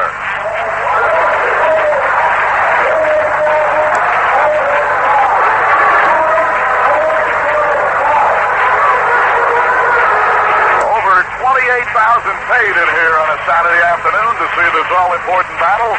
Brewster with a record of 6-3, ERA of 2.36. He's recorded no saves. He's worked 88 innings. He's on in relief of Randy Lurch. He's a right-hander, and Stargell 1 for 2, a big one, a grand slam in the first. The Pirates have not scored since that grand slam, and as a result are down in this game 6-4. Now the crowd needs to get things going again. The pitch goes by Boone and hits the plate umpire, Davidson.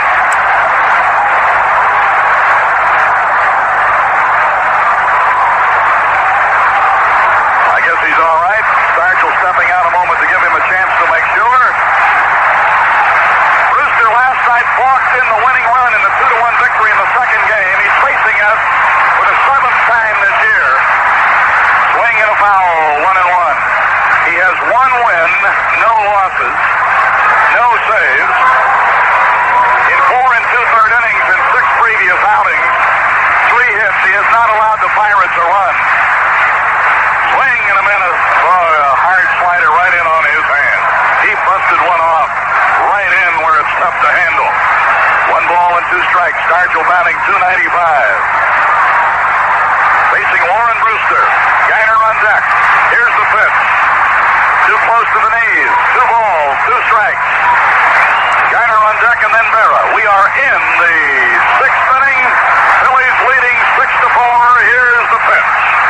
Swing and a foul off of an instep down the right side, and the captain with a look on his face that tells you, hey, I'm not young enough to take that kind of punishment anymore.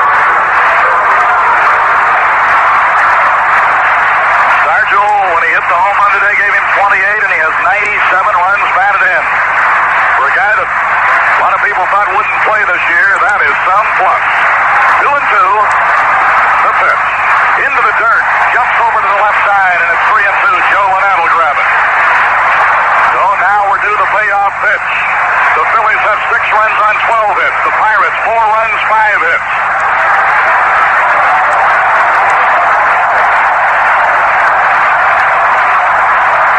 Payoff pitch on the way. Swing and a miss and a sinker, and he struck him out. So Brewster opens up with a strikeout out of the bullpen. 5 strikeouts against the Pirates in the game.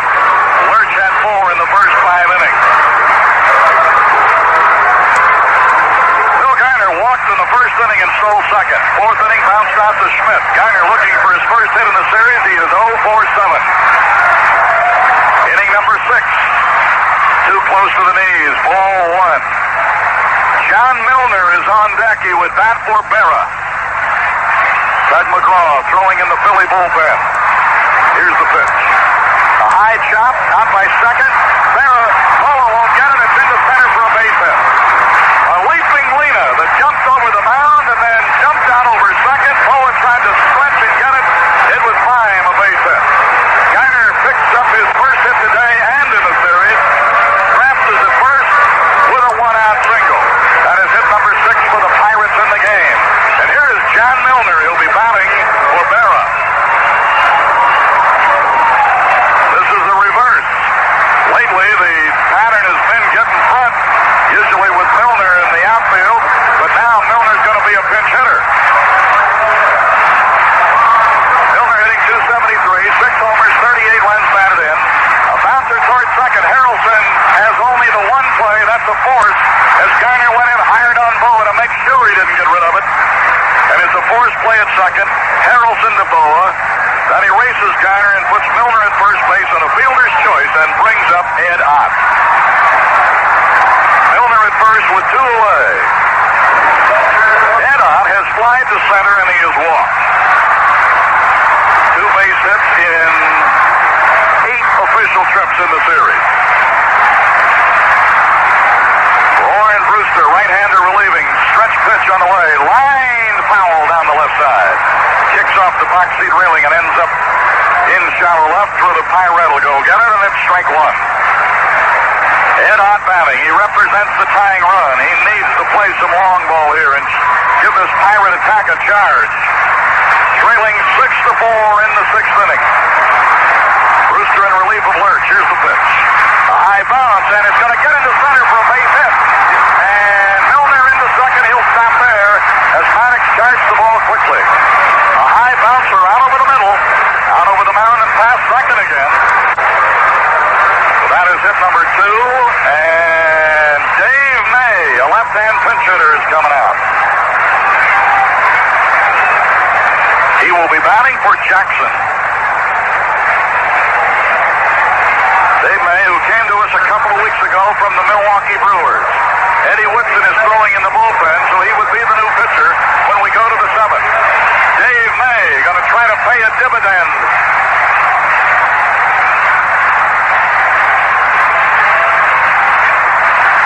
May is 0 for 3 as a Pirate. The pitch. Outside, fastball with the letters. 1 ball, no strikes. John Milner is at second. Ed Ott is at first. 2 away. Take a big clutch hit now. Look out. Too close to the shoulder. Ball 2.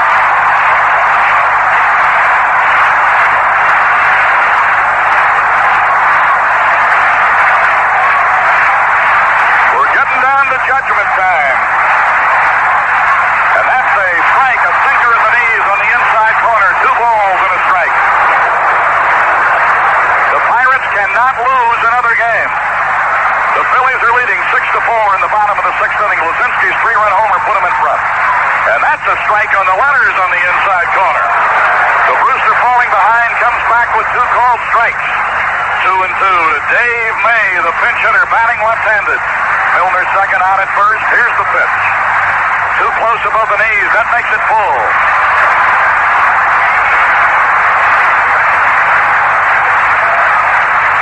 All right, Chuck Tanner comes out, gives that sign to Lynette. He wants those runners to get ready to go. A payoff pitch is due with 2 away now as Dave May steps out. Pine is called with a plate umpire.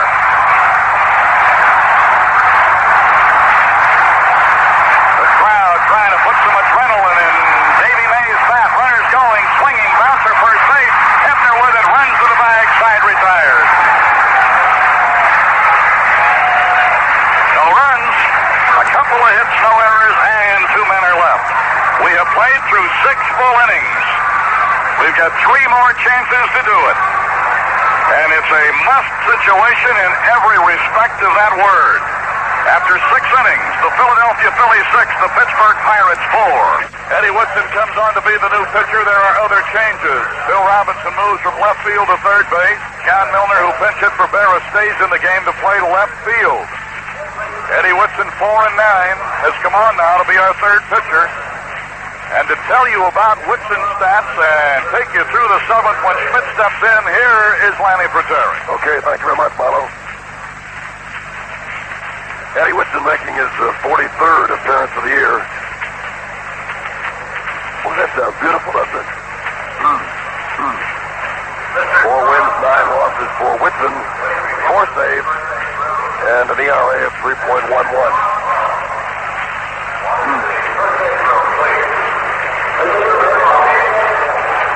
Mike Schmidt will lead off for Philadelphia.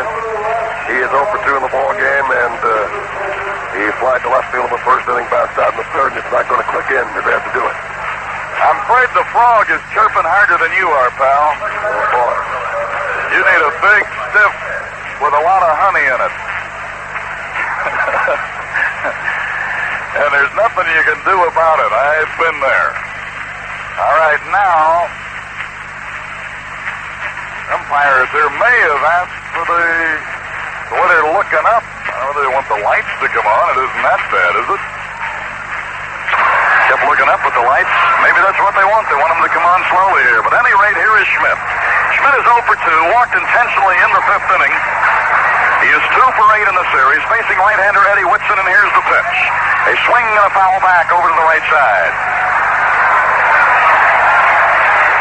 Whitson is facing the Phillies for the 5th time. He has no record against them. No wins, no losses, and no saves. Against the Phillies in 4 outings, 5 2/3 innings, 10 hits, 6 runs, all earned. Walked only 1, struck out 9. And his pitch to Schmidt, swing and a miss with a high fastball, 0-2. Ball game is in the 7th inning. The Pirates on the short end right now. Luzinski's 3-run homer off Jackson in the 6th. Put the Phillies in front for the 2nd time in the game. No balls, 2 strikes. Whitson shakes off his sign. Now has the one he wants. Here's the 0-2 to third baseman Schmidt, high on a fastball, 1-2. Don Robinson started. Struggled a bit today. Threw 2 home run balls to Lurch that hurt him. In the 5th inning, after a double by Luzinski, they brought Jackson on, and he really did his job in that 5th inning. Then Jackson ran into trouble of his own in the 6th. Climax for the home run by Luzinski with 2 aboard. Swing and a miss with a breaking pitch going down and away. Schmidt strikes out to start the Philly 7th. 4th strikeout of a Philly in the game, and it'll bring up Bob Boone, who has singled, bounced to short, and popped to third. Boone is 1 for 3 today. He's 3 for 7 in the series, facing Eddie Whitson. Whitson waiting a moment. Now looks down in to read the sign from Ed Ott. And the first pitch inside a ball. Coming out, Bill Robinson is playing at third base. John Milner's in left. Whitson, the new pitcher. 1 ball and no strikes, and here's the pitch. Swinging and a hit right back to the middle. It almost took Eddie Whitson's shoes with it. Oh, that ball was hit hard. Boone racks one right back through the middle. I don't know how Whitson got out of the way, to tell you the truth. First hit off Whitson, 13 Philly hits.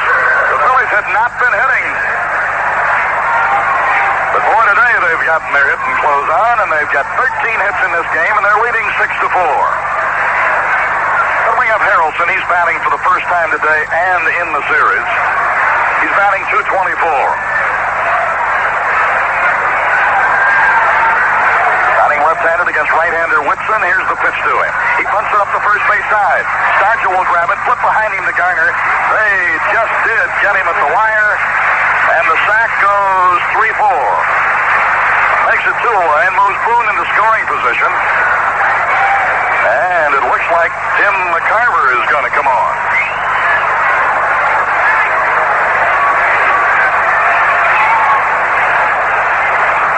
That's who it is. Norman Stumps from the VA hospital. Never misses one of our games, and pulling for the Bucks to pull it out here today. So McCarver has been announced. Big Jim Bibby throwing in the bullpen. Jim McCarver hitting .243, 1 homer and 14 runs batted in. He caught last night when Carlton was the pitcher in the series. McCarver is 0 for 3. McCarver against Pirate pitching this year, batting .067 with 1 for 15 and 2 runs batted in against us. So McCarver will be the pinch hitter with a runner at second. Boone is the second base, and he's got a pretty good lead right now. And Whitson looking back to check him. So here's McIver. The Phillies are leading 6-4. Seventh inning. Whitson's pitch to McIver. And a fastball that misses, and it's 1-0. Billy continues to throw in the Pirate bullpen. Tug McGraw is heating it up in the Philadelphia bullpen. Phillies need a win. The Pirates cannot afford a loss. The pitch. Swinging in a high fly ball, shallow right center. Omar Moreno is there, and the side has been retired. No runs, one hit, no errors. Boone left. And now this crowd will stand as one, over 28,000 on a Saturday afternoon, and they'll try with their vocal cords to do what they did last night, spur the Buccos on. We won last night in the ninth in both of those games. Now we're going to the bottom of the seventh, and with the scoreboard telling this tale, Phillies 6, Pirates 4. Go back now and join Milo Hamilton in Pittsburgh. Tug McGraw is the third Philly pitcher following Lurch and Brewster. Frank Tavares 0 for 3 today. Picked up a couple of hits in each of the games last night, but has gone hitless so far today. Batting .278 as he leads off in the seventh inning. Moreno's on deck, then Parker. Tug McGraw ready to throw his first pitch in relief today, and here it comes to Tavares, and it is high inside, ball one. The Phillies, 6 runs, 13 hits. They've had 2 homers out of Randy Lurch, the starter, and a big one from Lazinski that put him back in front. The Pirates are 4-7-2 with a grand slam by Stargell. Walked up to bunt, took it down low, 2 balls, no strikes.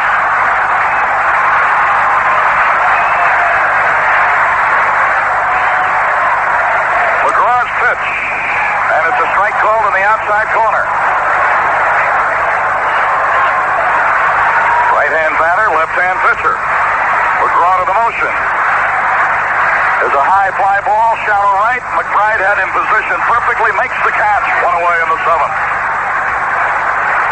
Tavares flying out to bake McBride. Here's Omar Moreno. He walked in the first inning, was on base when Stargell hit the grand slam. Since then, Moreno has struck out twice. Randy Lurch got him both times. Pirates now have not scored since the Stargell grand slam in the opening inning.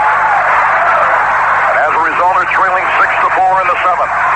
Moreno the batter, Parker due up next. Tug McGraw kicks and delivers. There's a fly ball to left field, and Lazinski had him played perfectly. Makes the catch, and it's 2 away. Moreno tried to take the Tug to the opposite field. He did, but got it up in the air to Lazinski, who moved back about 4 steps and made the play. Now, the big guy is coming out. Dave Parker, who got a base hit in the first, struck out in the third, flied out to center in the fifth. So he's 1 for 3 today. He's had 5 hits in the series, batting .334. The batting title is his, but he wants to play on a winner. And here's the pitch. A high bouncer to second. Harrelson backs up when the ball throws, and it's a 3-up, 3-down inning for Tug McGraw. He came on and made it look easy. Now it's the end of 7. Only 2 more shots left. It's the job of the pitcher on that mound to keep it where it is in order to give the Buckbats a chance. We'll go to the 8th inning with the Phillies coming to bat leading. Philadelphia 6, Pittsburgh 4. Well, you're being covered on 2 fronts this afternoon, bringing you the bonus, the Pirates and the Philadelphia Phillies in the 3rd game of that crucial series in Pittsburgh. Philadelphia needs only to win 1 to reign as the National League East champion for the 3rd consecutive season. Pittsburgh coming off of a doubleheader sweep last night, but today trailing at the end of 7 innings of play, 6-4 to the Philadelphia Phillies. So in the next to the last day of the regular season, things are still very much up in the air in 2 divisions. The American League East, where the Yankees lead Boston by 1 game. Both of those teams are winning today at New York. Ed Figueroa shooting for his 20th win, working on a 4-hit shutout through 7 innings as the Yankees hold a 7-0 edge in that game. Reggie Jackson has hit a home run for the New York club, his 26th of the year. And in the bottom of the 8th at Boston, the Red Sox lead Toronto 5-1 as Dennis Eckersley tries to notch his 20th win for the Boston Red Sox. Time running out on Pittsburgh, and we'll go back now to the Phillies batting in the top of the 8th inning. All right, here we go to the 8th with Bake McBride, Larry Boa, and Gary Miles. Maddox due up as the top of the Danny Ozark order. Meg McBride is 2 for 4 today, has had 6 hits in the series.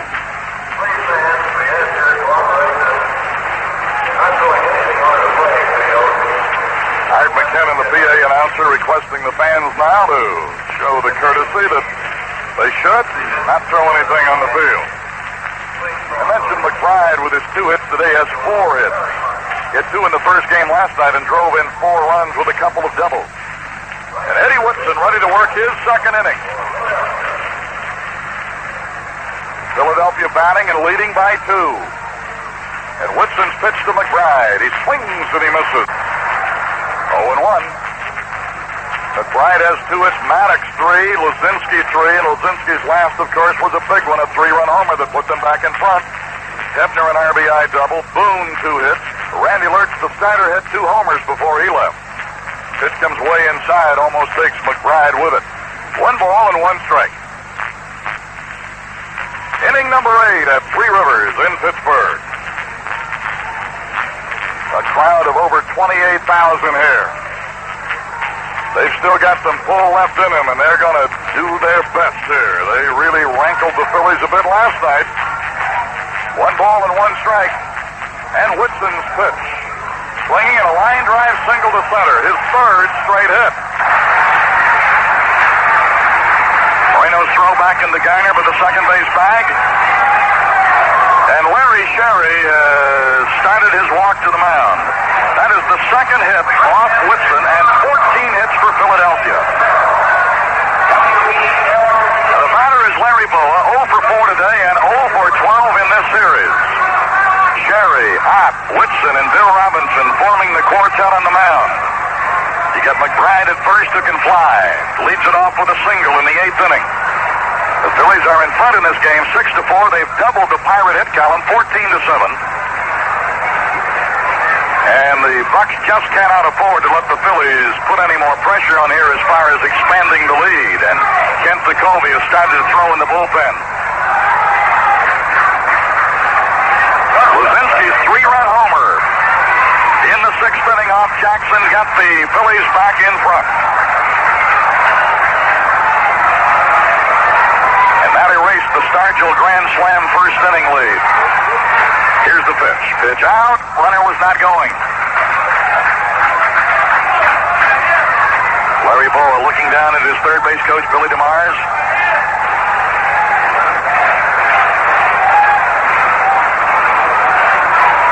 1 ball, no strikes. He's back up in there batting left-handed against the right-hander Whitson.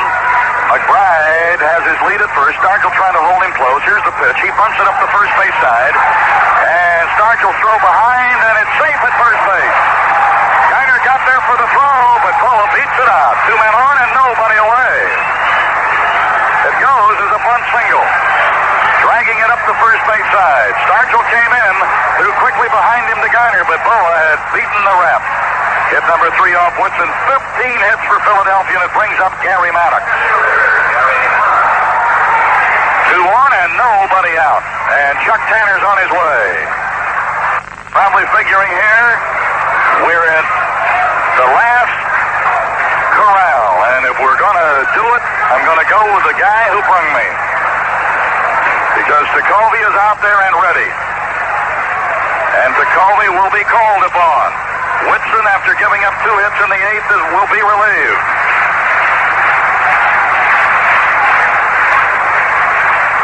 And Kent Jacoby will make the long walk from the bullpen for the 90th time this year. 8 wins, 7 losses. He won both ends of the doubleheader last night.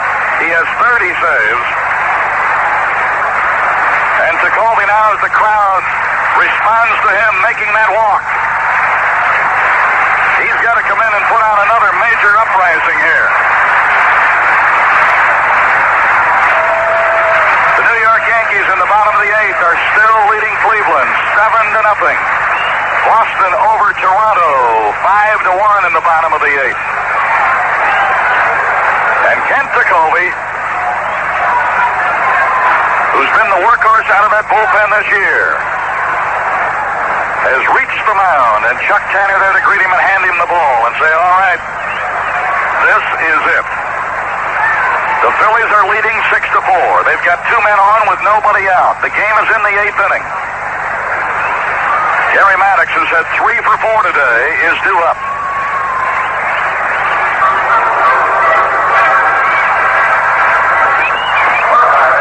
So Jacoby will be announced, and he is the 4th pitcher used for the Pirates today.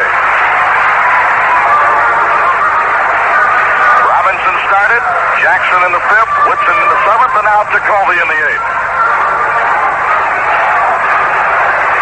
Phillies have had 2 home runs out of Randy Lurch, the starting pitcher, and Greg Luzinski hit one into the pavilion in left field. And that gave them their second lead of the game, and that's what they're working on right now, 6-4.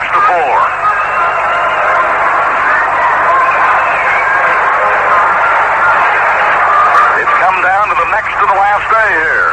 And it looks like in the American League East that the Yankees in Boston will start tomorrow a game apart on their final day. Because the Yankees are leading 7-0 and the Red Sox are leading 5-1. Both of those games in the bottom of the 8th inning. All right, Jacoby says he's ready, and Gary Maddox will step in. He's been on base every time up today. 3 singles and reached on an error. He has scored twice. McBride and Boa, 2 speed merchants are on with nobody out.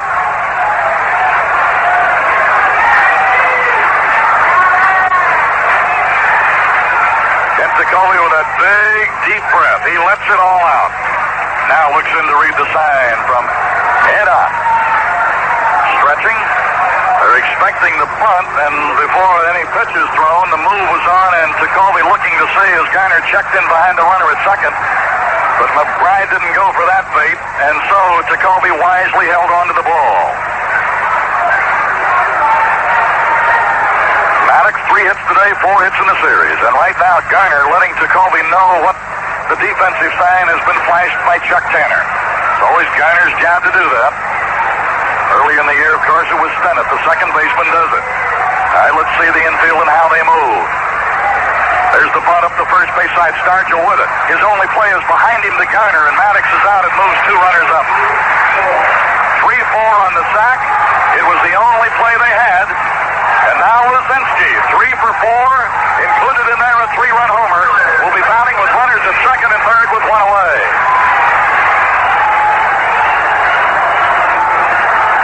When the Bull hit one out of here, his last time up in the 6th inning, it gave him 35 for the year and put him over the century mark in RBIs, giving him 101. So with runners at second and third and 1 away, Luzinski has arrived at the batter's box. Richie Hebner is on deck.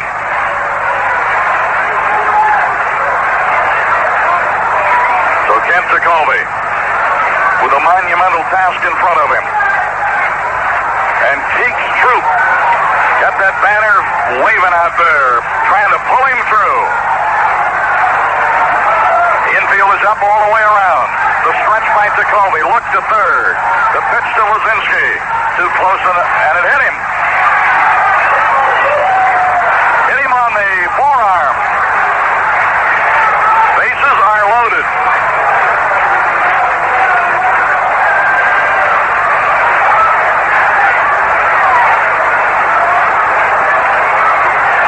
So hit by a pitcher's loaded him here. It's the first one by Jacoby, the second Philly to be hit today. Hebner was hit in the 3rd inning by Don Robinson. And here is Richie Hebner. He doubled in a run in the first, was hit by a pitch in the 3rd. Since then has popped to second and flied to right. And a former Pirate will bat with the bases loaded, and Luzinski may be lifted here. If Jerry Martin, his caddy, will run for him.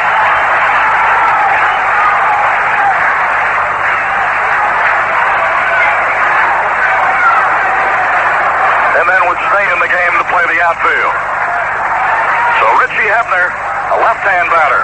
The last thing Jacoby in the world wanted to do was hit Luzinski.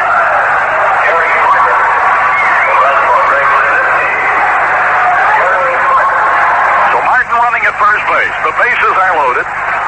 If Maddox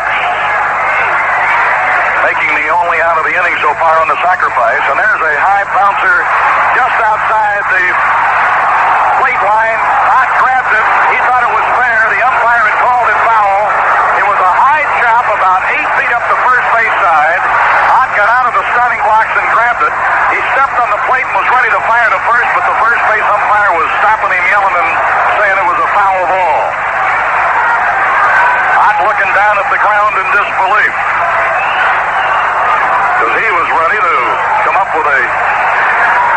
play that would have ended the threat, but it was fouled just outside that first baseline, about 8 feet up the line.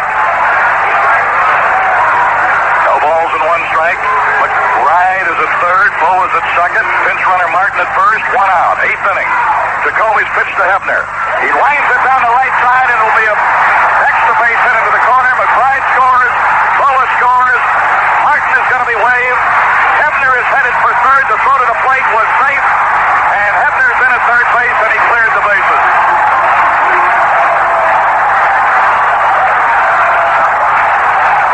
It's a double, third on the throw to the plate, and 3 runs batted in, and the Phillies have widened the gap to 9-4.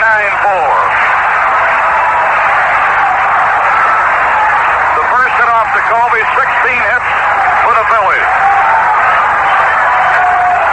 Runs 7, 8, and 9 scoring on the Hebner double into the right field corner.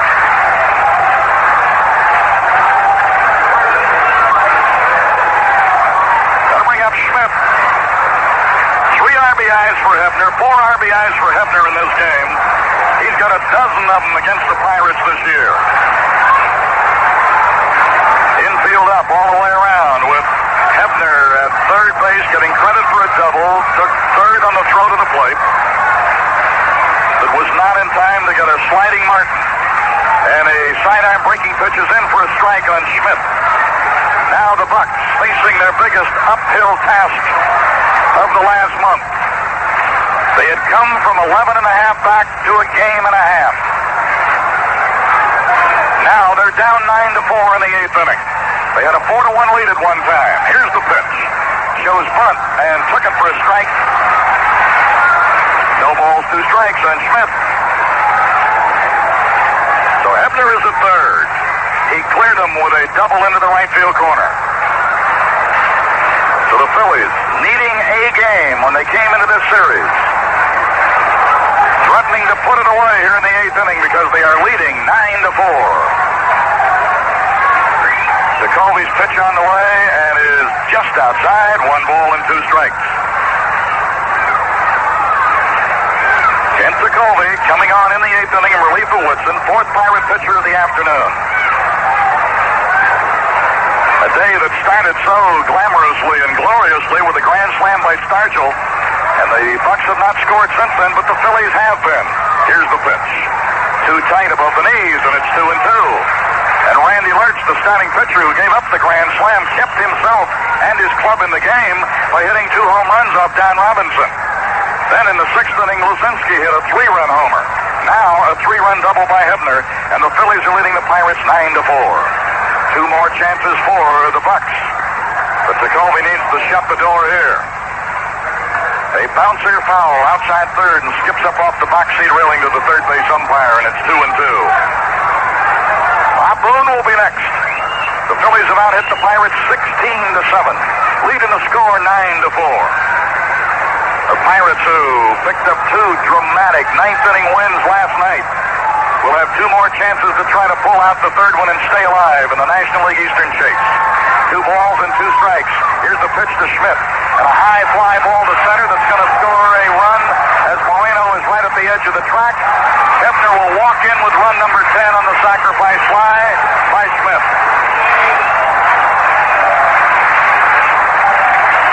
Now it is 10-4 Philadelphia.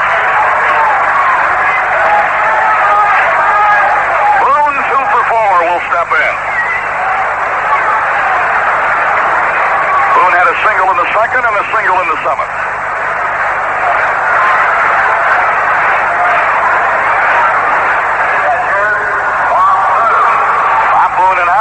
Up in there, and Jacoby ready to work with nobody on.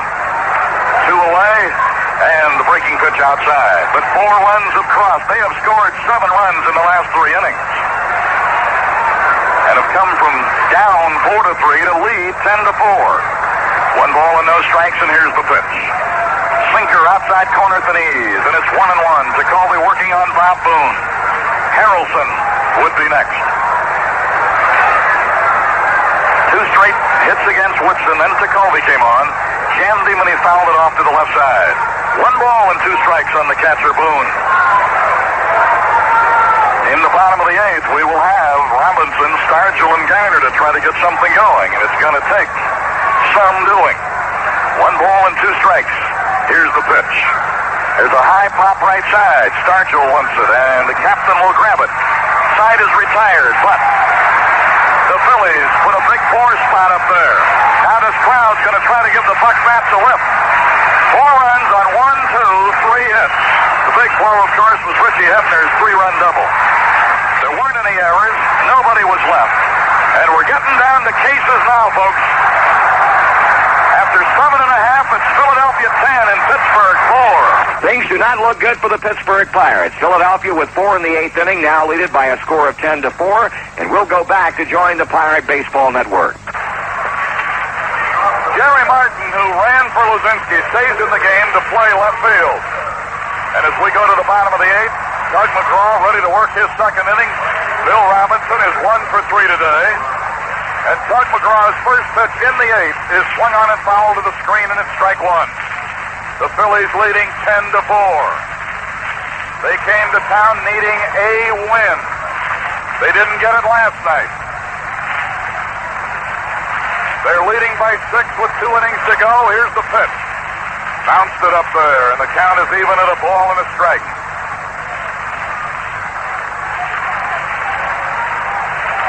Left-hand reliever McGraw, he's their third pitcher, and delivers to Bill Robinson. Swinging and fouling, out of play, back to the right side, and it's 1-2. Crowd still pulling here. Trying to lift the Buccos up by their bootstraps. They're down by 6 after leading 4-1 at the end of the first inning. Here's the 1-2 pitch. Low inside, 2 balls, 2 strikes. Willie Stargell, who hit the grand slam in the first inning, is due up next. 2 balls and 2 strikes. McGraw reads the sign from Bob Boone. He's ready, and here's the pitch. Check swing foul up on the screen again. He tried to duck away from a high inside pitch, but it hit the bat, and the count holds at 2-2.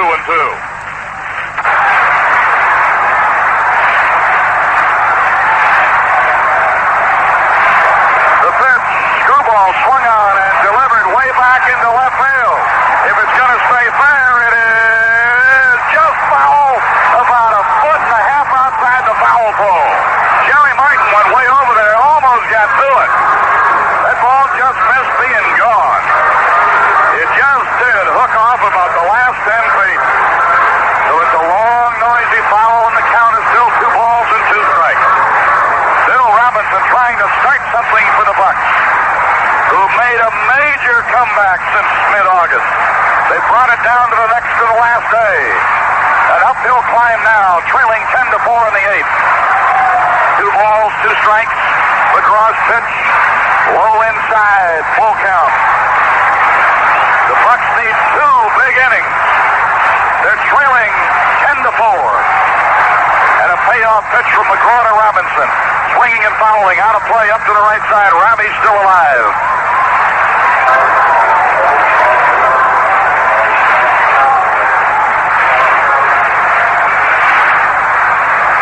McGraw takes that big deep breath. Now he's ready. And a payoff pitch on the way. Swinging and fouling. Robbie hanging tough, and it's still 3-2. Pirates have been limited to 7 hits. They got 3 of those in the very first inning.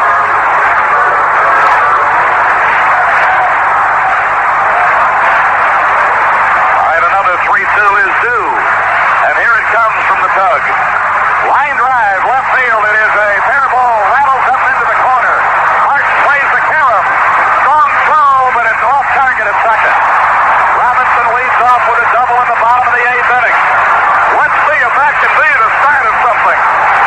The double for Bill Robinson is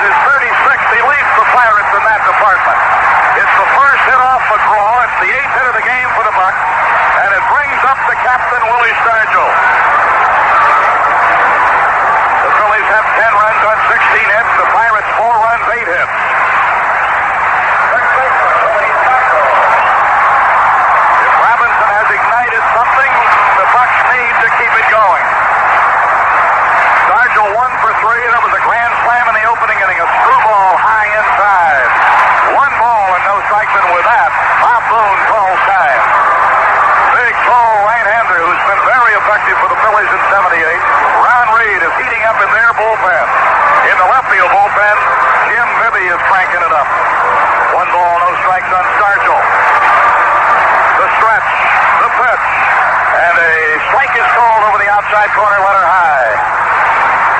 Philadelphia coming on strong in the 6th and the 8th, scoring 7 runs in those 2 frames and leading by 6. Here's the 1-1 to Stargell. And another strike, an off-speed breaking pitch, and it's 1-2.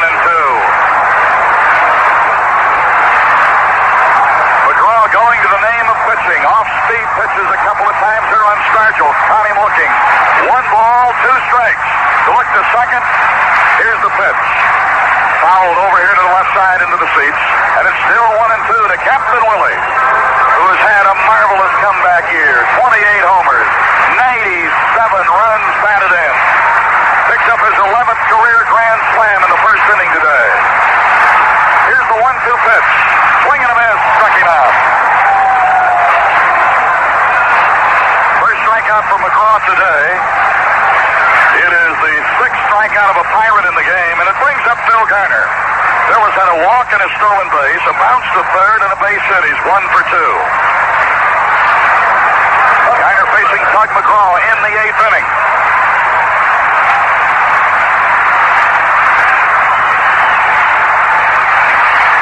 Stretching and looking back.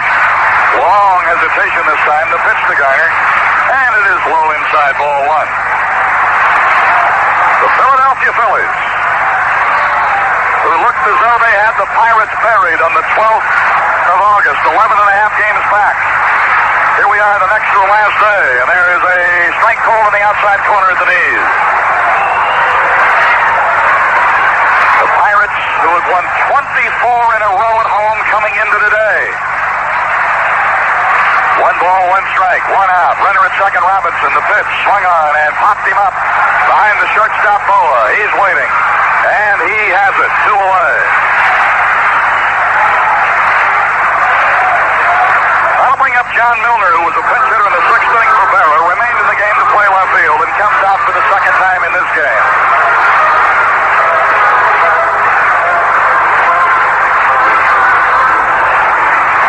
Left-hand pitcher, left-hand batter. McGraw and Milner were teammates at one time with the New York Mets. Robinson led off the inning with a double. Now there are 2 away, and a strike is called to Milner on the inside corner between the knees and the belt. The battling Bucks have been just that. No balls, 1 strike. Here's the pitch. Off-speed breaking pitch, strike call. Boy, he's been effective with that pitch in this inning. 0-2 the count. Bill Robinson started it off with a double into the left field corners. Remained at second as Stargell struck out and Garner popped up.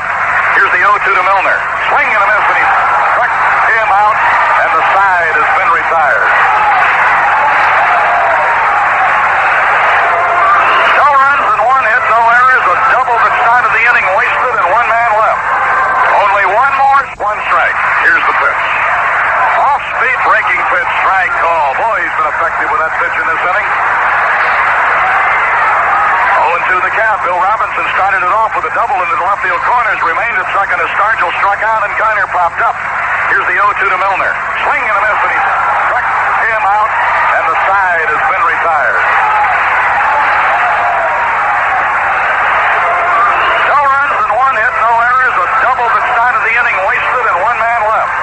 Only 1 more shot, and we will go to the 9th inning with the Phillies 10 and the Pirates 4. Only 1 inning stands between the Philadelphia Phillies and their 3rd straight Eastern Division championship, and we will pick up the 9th inning of action with Milo Hamilton. 7th inning will be leading it off.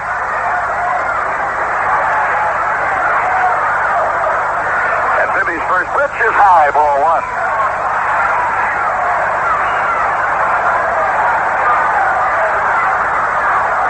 Bibby working in the 9th, and the pitch to Harrelson, and a strike called in the outside corner. 1 ball, 1 strike. And the pitch on the way from the big right-hander, and it is a swing and a miss, and it's 1-2. Tug McGraw, the pitcher, is due up next.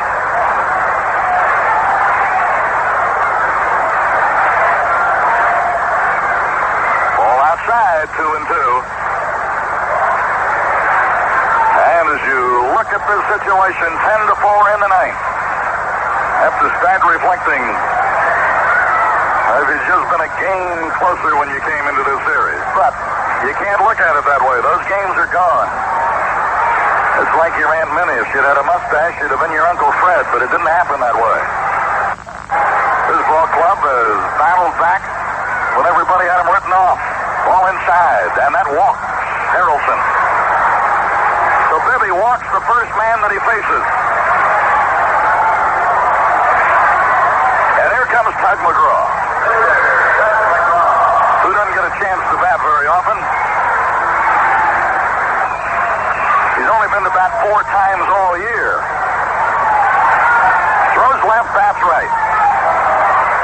Harrelson at first base. Bibby stretches, looks back. McGraw bunting, it's up the first base side. Bibby with it, almost collides with Stargell. That would have been like 2 Mack trucks through the Garner. It is a 1-4 sack.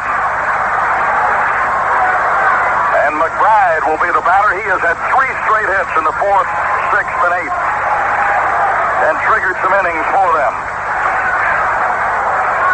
It started with the grand slam in the first by Stargell, but Randy Lerch, who threw that grand slam, when you go back and look at this game, it's going to turn out that he really kept them in the game because he hit 2 home runs and sparked them and kept them from oblivion.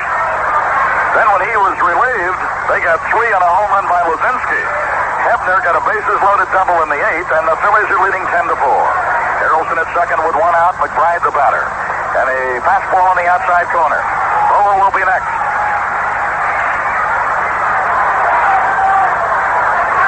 Phillies have done the hitting, and they've done the scoring. They've out-hit the Bucks 16-8, leading the score 10-4. 9th inning. Bibby has the sign from Ed Ott. Stretches and looks back. Here's the pitch.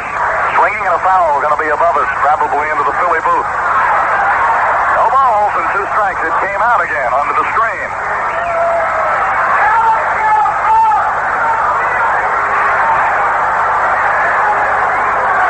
All right, Blake McBride, 2 strikes. 3 hits today, 5 hits in the series. Jim Bibby, 5th Pirate pitcher of the game, stretching, looking back to second, comes on to McBride, almost nipped him in the shoulder. 1 ball and 2 strikes.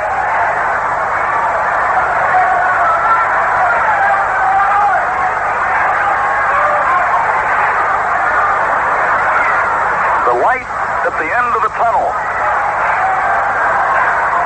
The Bucks have 1 more chance to keep it lit. 1 ball and 2 strikes, and here's Bibby's pitch. Bouncer, first base side. Stargell grabs it behind the back, runs to first, gets McBride. Harrelson moves over to third. It's 2 away and brings up Boa. Boa had a bunt single in the 8th inning. It's his only hit in the series. They talked about this weekend being a battle of Boa and Parker for the MVP. No contest.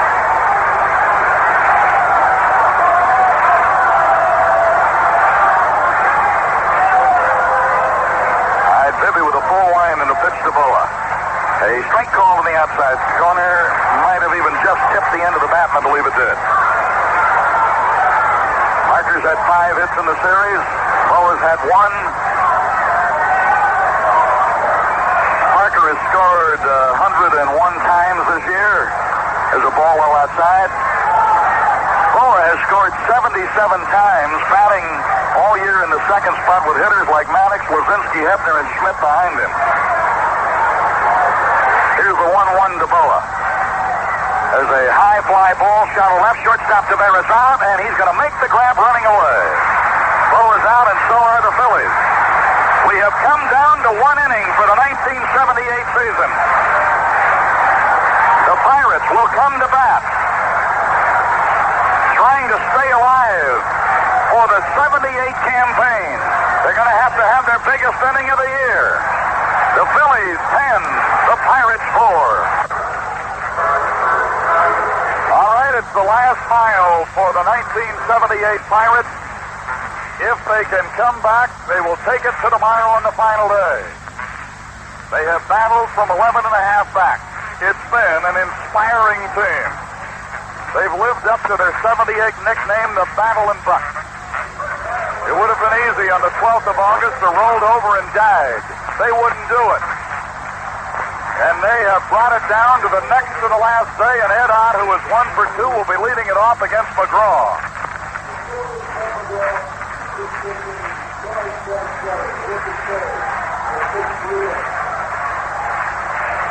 Tug McGraw, who has pitched 2 innings and given up only 1 hit. Ed Ott with a fly ball to center, a walk and a single, 3 hits in the series. And the fans still clamoring for some Pirate action, and there's a line drive single into right field. Ed Ott hangs out a rope to start the bottom of the 9th. Second hit off McGraw, 9th hit of the game for Pittsburgh. And Cito Gaston will make his first appearance as a Pirate. He had been with Atlanta all year, batting .229 with 1 homer and 9 RBIs. Clarence Cito Gaston. And obviously the Bucks need a long ball. They've got to carve in as hard and as much as they can. The Phillies are leading 10-4 in the bottom of the 9th inning. Cito Gaston, right-hand pinch hitter. McGraw stretching, looking to first. Here's the pitch. A drive through the hole, a base hit into left field. Gaston jumps on the first pitch. His first appearance as a Pirate is a base knock through the hole on the left side. That's hit number 10. And the crowd now up and clamoring. They want that big inning. They want it to go to tomorrow. And Frank Tavares, who is hitless today in 4 trips, will be stepping in. Frankie is 4 for 12 in the series, had 2 hits in each of the games last night. Now the job is to get things moving and get old Mo back on our side. We came to this series with momentum, won a doubleheader last night. Need to get him back. Stretching, looking, and McGraw's pitch to Tavares. He punts it. The pitcher coming over to get it. He's going to throw to first base. It's safe. The bases are loaded. Nobody out.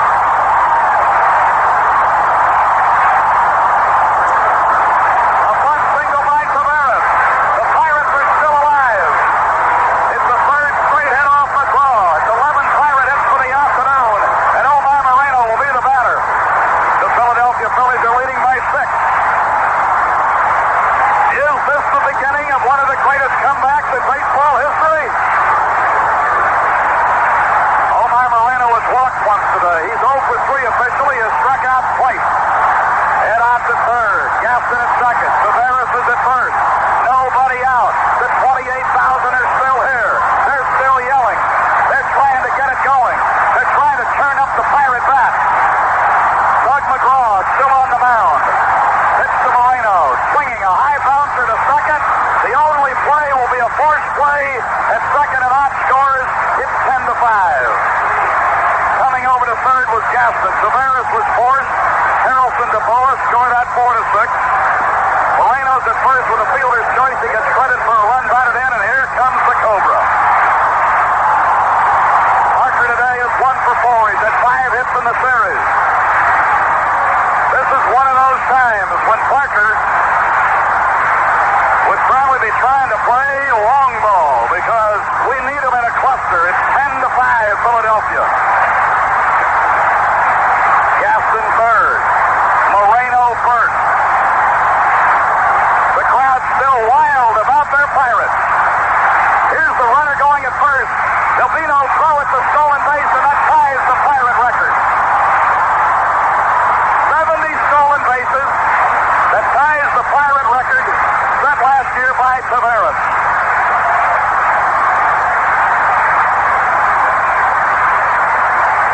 Moreno ties the all-time Pirate season high of 70 with that depth. First base is empty.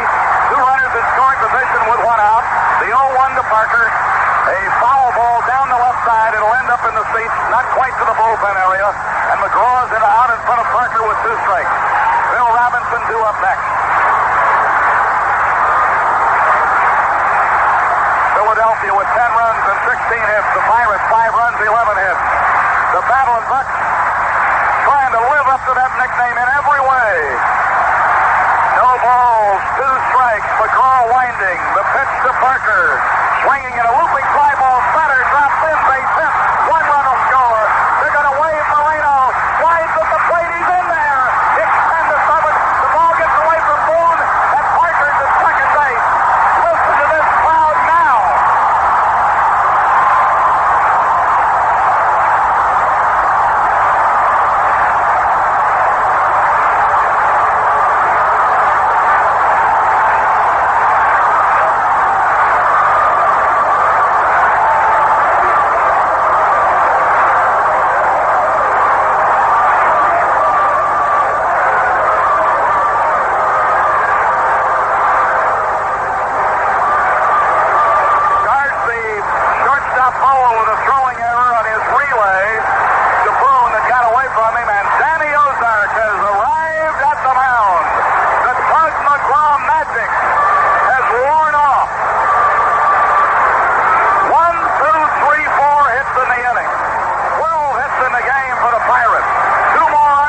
back with 3 runs here in the 9th inning.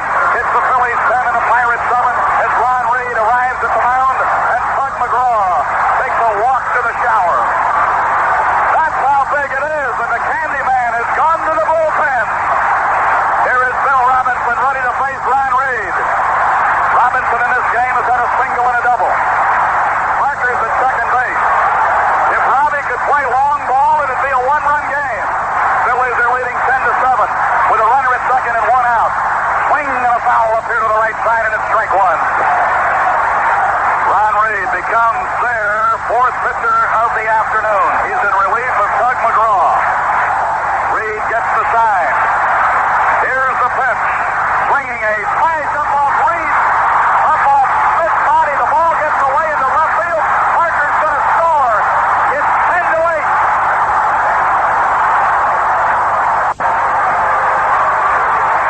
That ball was absolutely hit like a bullet.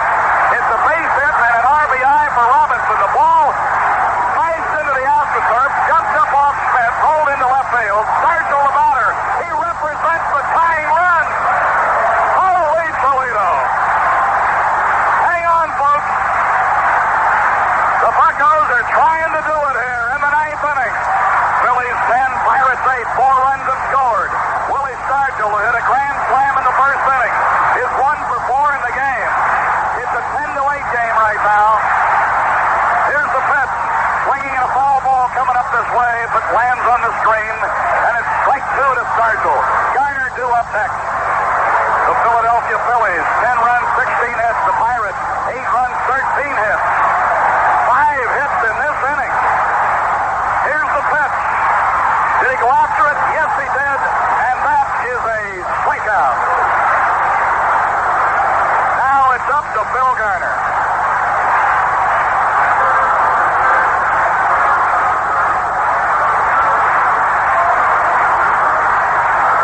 Bill Garner today has walked, bounced to third, singled, and popped up. The Philadelphia Phillies know they've been in a dogfight.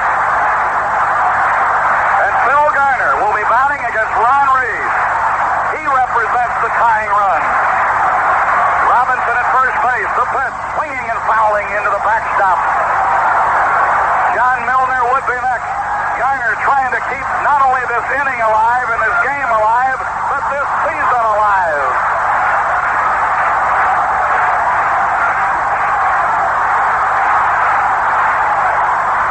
The pitch. Low inside. 1 ball, 1 strike to Garner.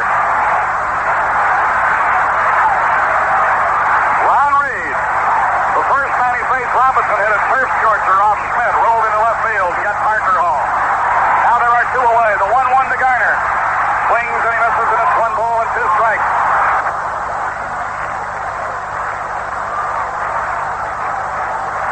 Philadelphia leading by 2. Garner represents the tying run. The crowd trying to keep it going. Garner's trying to do the same thing. The 1-2 pitch. Outside of Benez. 2 balls, 2 strikes.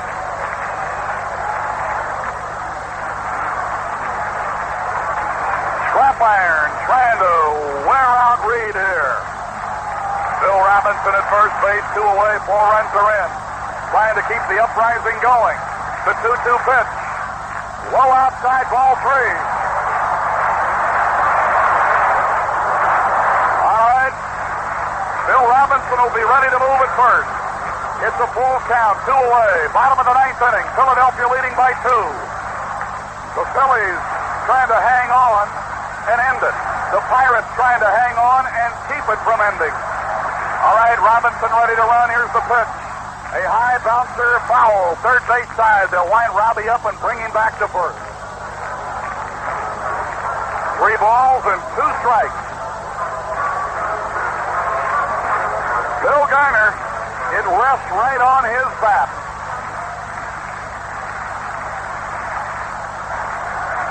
The 160th game of the year. That's for the Pirates. For the Phillies, 161. The runner ready. Here he goes. Here's the pitch. A bouncer to short. Boa throws, and the Phillies have won the East. greatest comeback, and the Phillies are clamoring all over each other. They have won their division, but they won it by the skin of their collective teeth. In the ninth inning for the Pirates, 4 runs on 1, 2, 3, 4, 5 hits. There weren't any errors. 1 man was left. And the Phillies have won their 3rd straight division in a row. The Pirates put it on them right down to the next to the last day. But the Phillies have survived not only a great comeback, but they survived a great 9th inning comeback. And the final score, the Philadelphia Phillies 10, the Pittsburgh Pirates 8. All the good things wrapped up in one.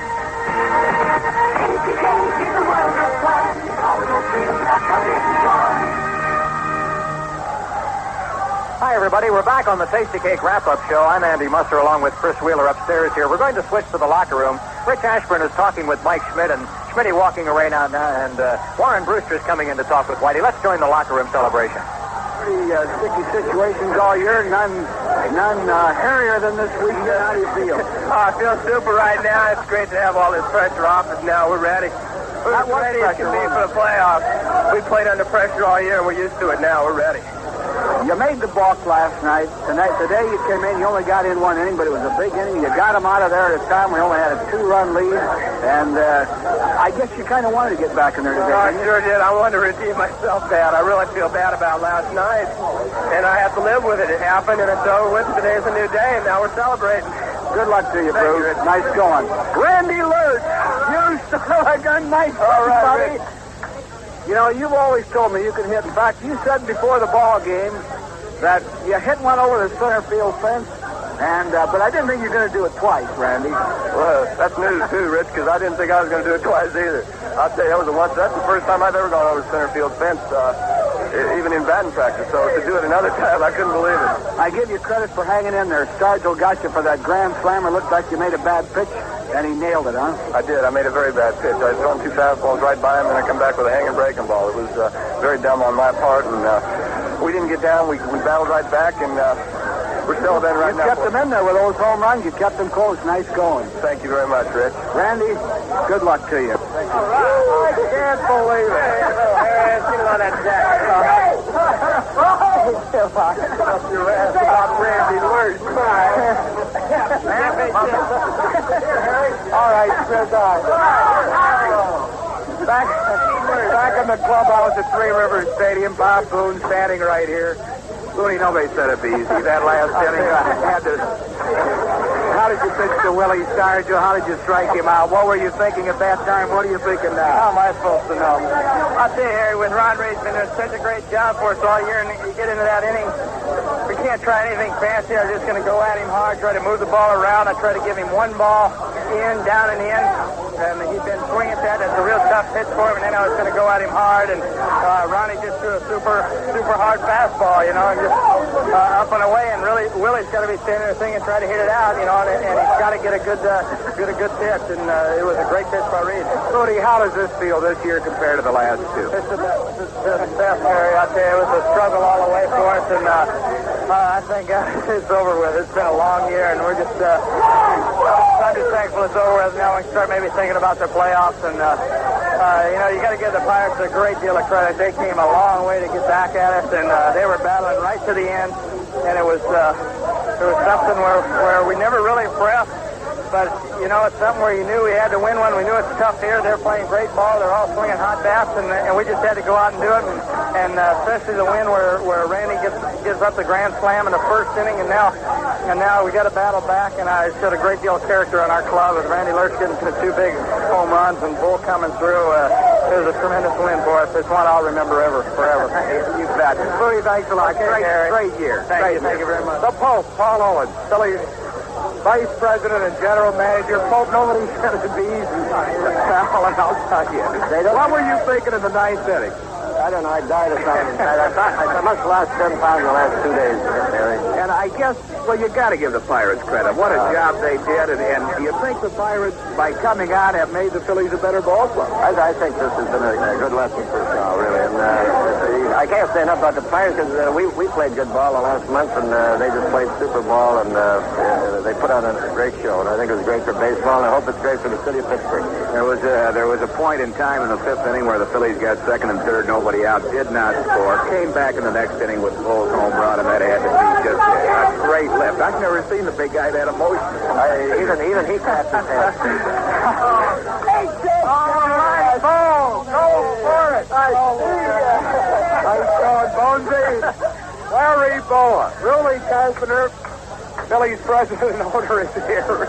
Really had him all the way. Oh, yeah, Harry. I think my heart stopped beating about 10 times in that ninth inning. Unbelievable. Well, it really shows you the character of this ball club, I think. And I think maybe it's a blessing that the Pirates gave us a little heat. Well, it's a real tribute to the Pirate organization, the job they have done, because I think the last time we played them in August, they were 13 or 14 games. All right, guys, I see ya. The Pirates were... I see ya. Bad Hockman, big showers. The Pirates were 13 or 14 games out of first place, and here they are today just knocking on the door, and they really kept the heat on us, and it is a tribute because I know it was a terrible disappointment last night when we lost the doubleheader, and these guys came back today, and they did a really fine job, and it's ironic because the bats woke up. Our relief pitching has been so strong all year, and then in the ninth inning, the relief pitching really wasn't that effective other than Ron Reed, but they all did a hell of a job. Really, as far as you're concerned, is this the sweetest of the three? Well, in some ways, yes, but in spite of all the external difficulties surrounding the first one in 1976, I think that was the sweetest because that was the first time since 1950 the Phillies had ever really won anything. How do you feel going into the playoffs? Well, the Dodgers have played very well. We're going to have to get more hitting if we're going to beat the Dodgers. I think the pitching is going to be solid. It's been solid all year, and the defense has been good too. But we're going to have to get the hitting when it counts. And certainly today, the Bulls 3-run homer and Richie Hebner's triple with a bases loaded. They were the big hits. Really, do you think he could have won it without Dick Rusin? Do you think that was a key trade? I certainly do. I know we gave up, in my opinion, maybe one of the top 3 or 4 relief pitchers in baseball in Gene Garber.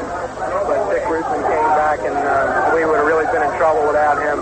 Great win. Thank you, Harry. All right. Rudy Carpenter, president and owner. All right, we're back upstairs here in the broadcast booth, and we're going to run down the scoreboard and then wrap up our Tasty Cake wrap-up show. But as you can tell, the boys in the locker room are really happy about this one. And, Chris, I think really in many ways the celebration down there is more genuine and spirited than the last two. I mean, the Phils really came a lot closer to the end of the season before winning it this time than they did either 76 or 77. There's no doubt in my mind that the Phillies realized that they were looking the bullet right in the eye last night after that doubleheader, and that this was a very, very hot baseball team they were playing here in Pittsburgh, and they knew they had to try and somehow win a game because if the Pirates swept the Phillies this weekend, they weren't going to lose to the Reds on Monday. And they just showed you why the way they came at the Phillies in the ninth inning. So, yeah, I think it is. It looks like it. And I know when we get down there, we'll probably get drowned again, but it sure is a lot of fun to go down and be in one of those babies. And I think it is more genuine. I think if it would have happened a week ago, it wouldn't have had the feeling that it does today. But because of the problems and all the things that led up to it, it has to be very, very satisfying. And they doused Whitey Ashburn has just walked in our broadcast booth. That stuff smells terrible. What a sight. I hope it tastes better than it smells. Whitey says it does. Quick look at the scoreboard. In the American League East, New York beat Cleveland 7-0. Their magic number is 1 now, as the Red Sox beat Toronto 5-1. Both Ed Figueroa and Dennis Eckersley became 20-game winners today. Baltimore and Detroit 2-2 at the end of 3.5. Milwaukee and Oakland just getting underway. In the National League, St. Louis over Montreal 6-1. And at the end of 7 innings, it was New York 4 and the Chicago Cubs 2. I believe a final has been posted in that ball game, but our ticker here in the booth has begun to garble. And we never got any report at all on Atlanta-Cincinnati with Phil Negro pitching for his 20th in that one. It could possibly be that is a night game. All right, that's it for the Tasty Cake wrap-up show. Speaking for Chris Wheeler, Harry Callis, and Rich Ashburn, Andy Musser saying so long from Pittsburgh, where the Phillies have indeed wrapped up the National League Eastern Division title. The magic number is 0. We'll see you tomorrow on the Phillies Baseball Network. Hope you've enjoyed today's Tasty Cake wrap-up show. Tune in after the next Phillies game when Tasty Cake once again wraps up facts and figures of the game, interviews the star of the game, and gives you the inside scoop in the Phillies as the 1978 baseball season rolls along. Tasty Cake and the Phillies are all the good things wrapped up in one. Tasty Cake is a world of fun. All those things wrapped up in one.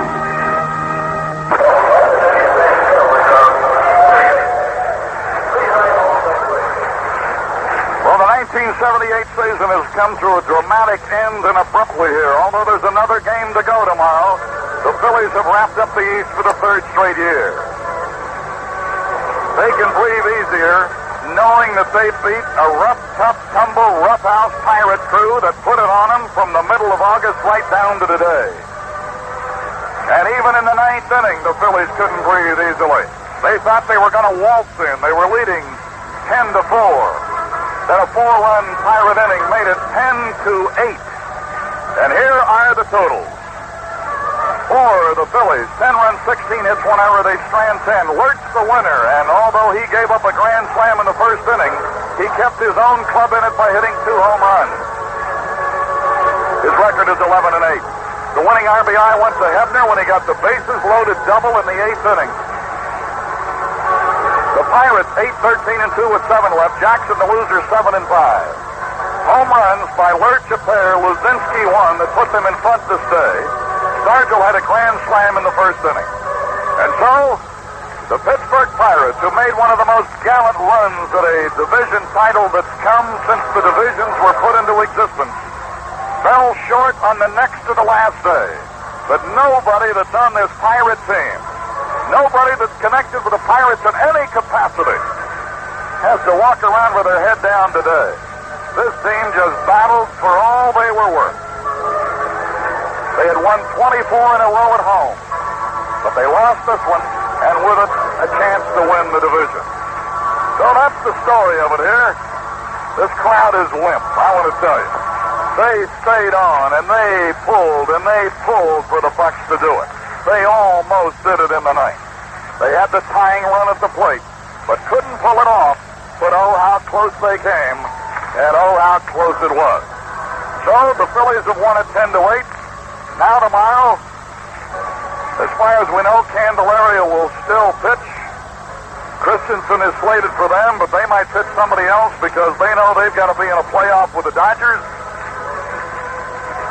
And now that the season is wound down to one remaining game, when we come back on the scoreboard, we're going to recap some of the interesting memories of this year. But I want to remind you that the broadcast tomorrow will be at 1:20. It's Ties Day, and we'll be on the air at 1:20. This game on a Saturday afternoon from Three Rivers was brought to you in part by Anheuser-Busch Brewers of Budweiser, the king of beers. There's no better way to relax than with the easy taste of Budweiser. By the folks at Chevrolet, along with Chevrolet dealers coast to coast, who invite you to come on in and see a winning lineup of cars for 1979.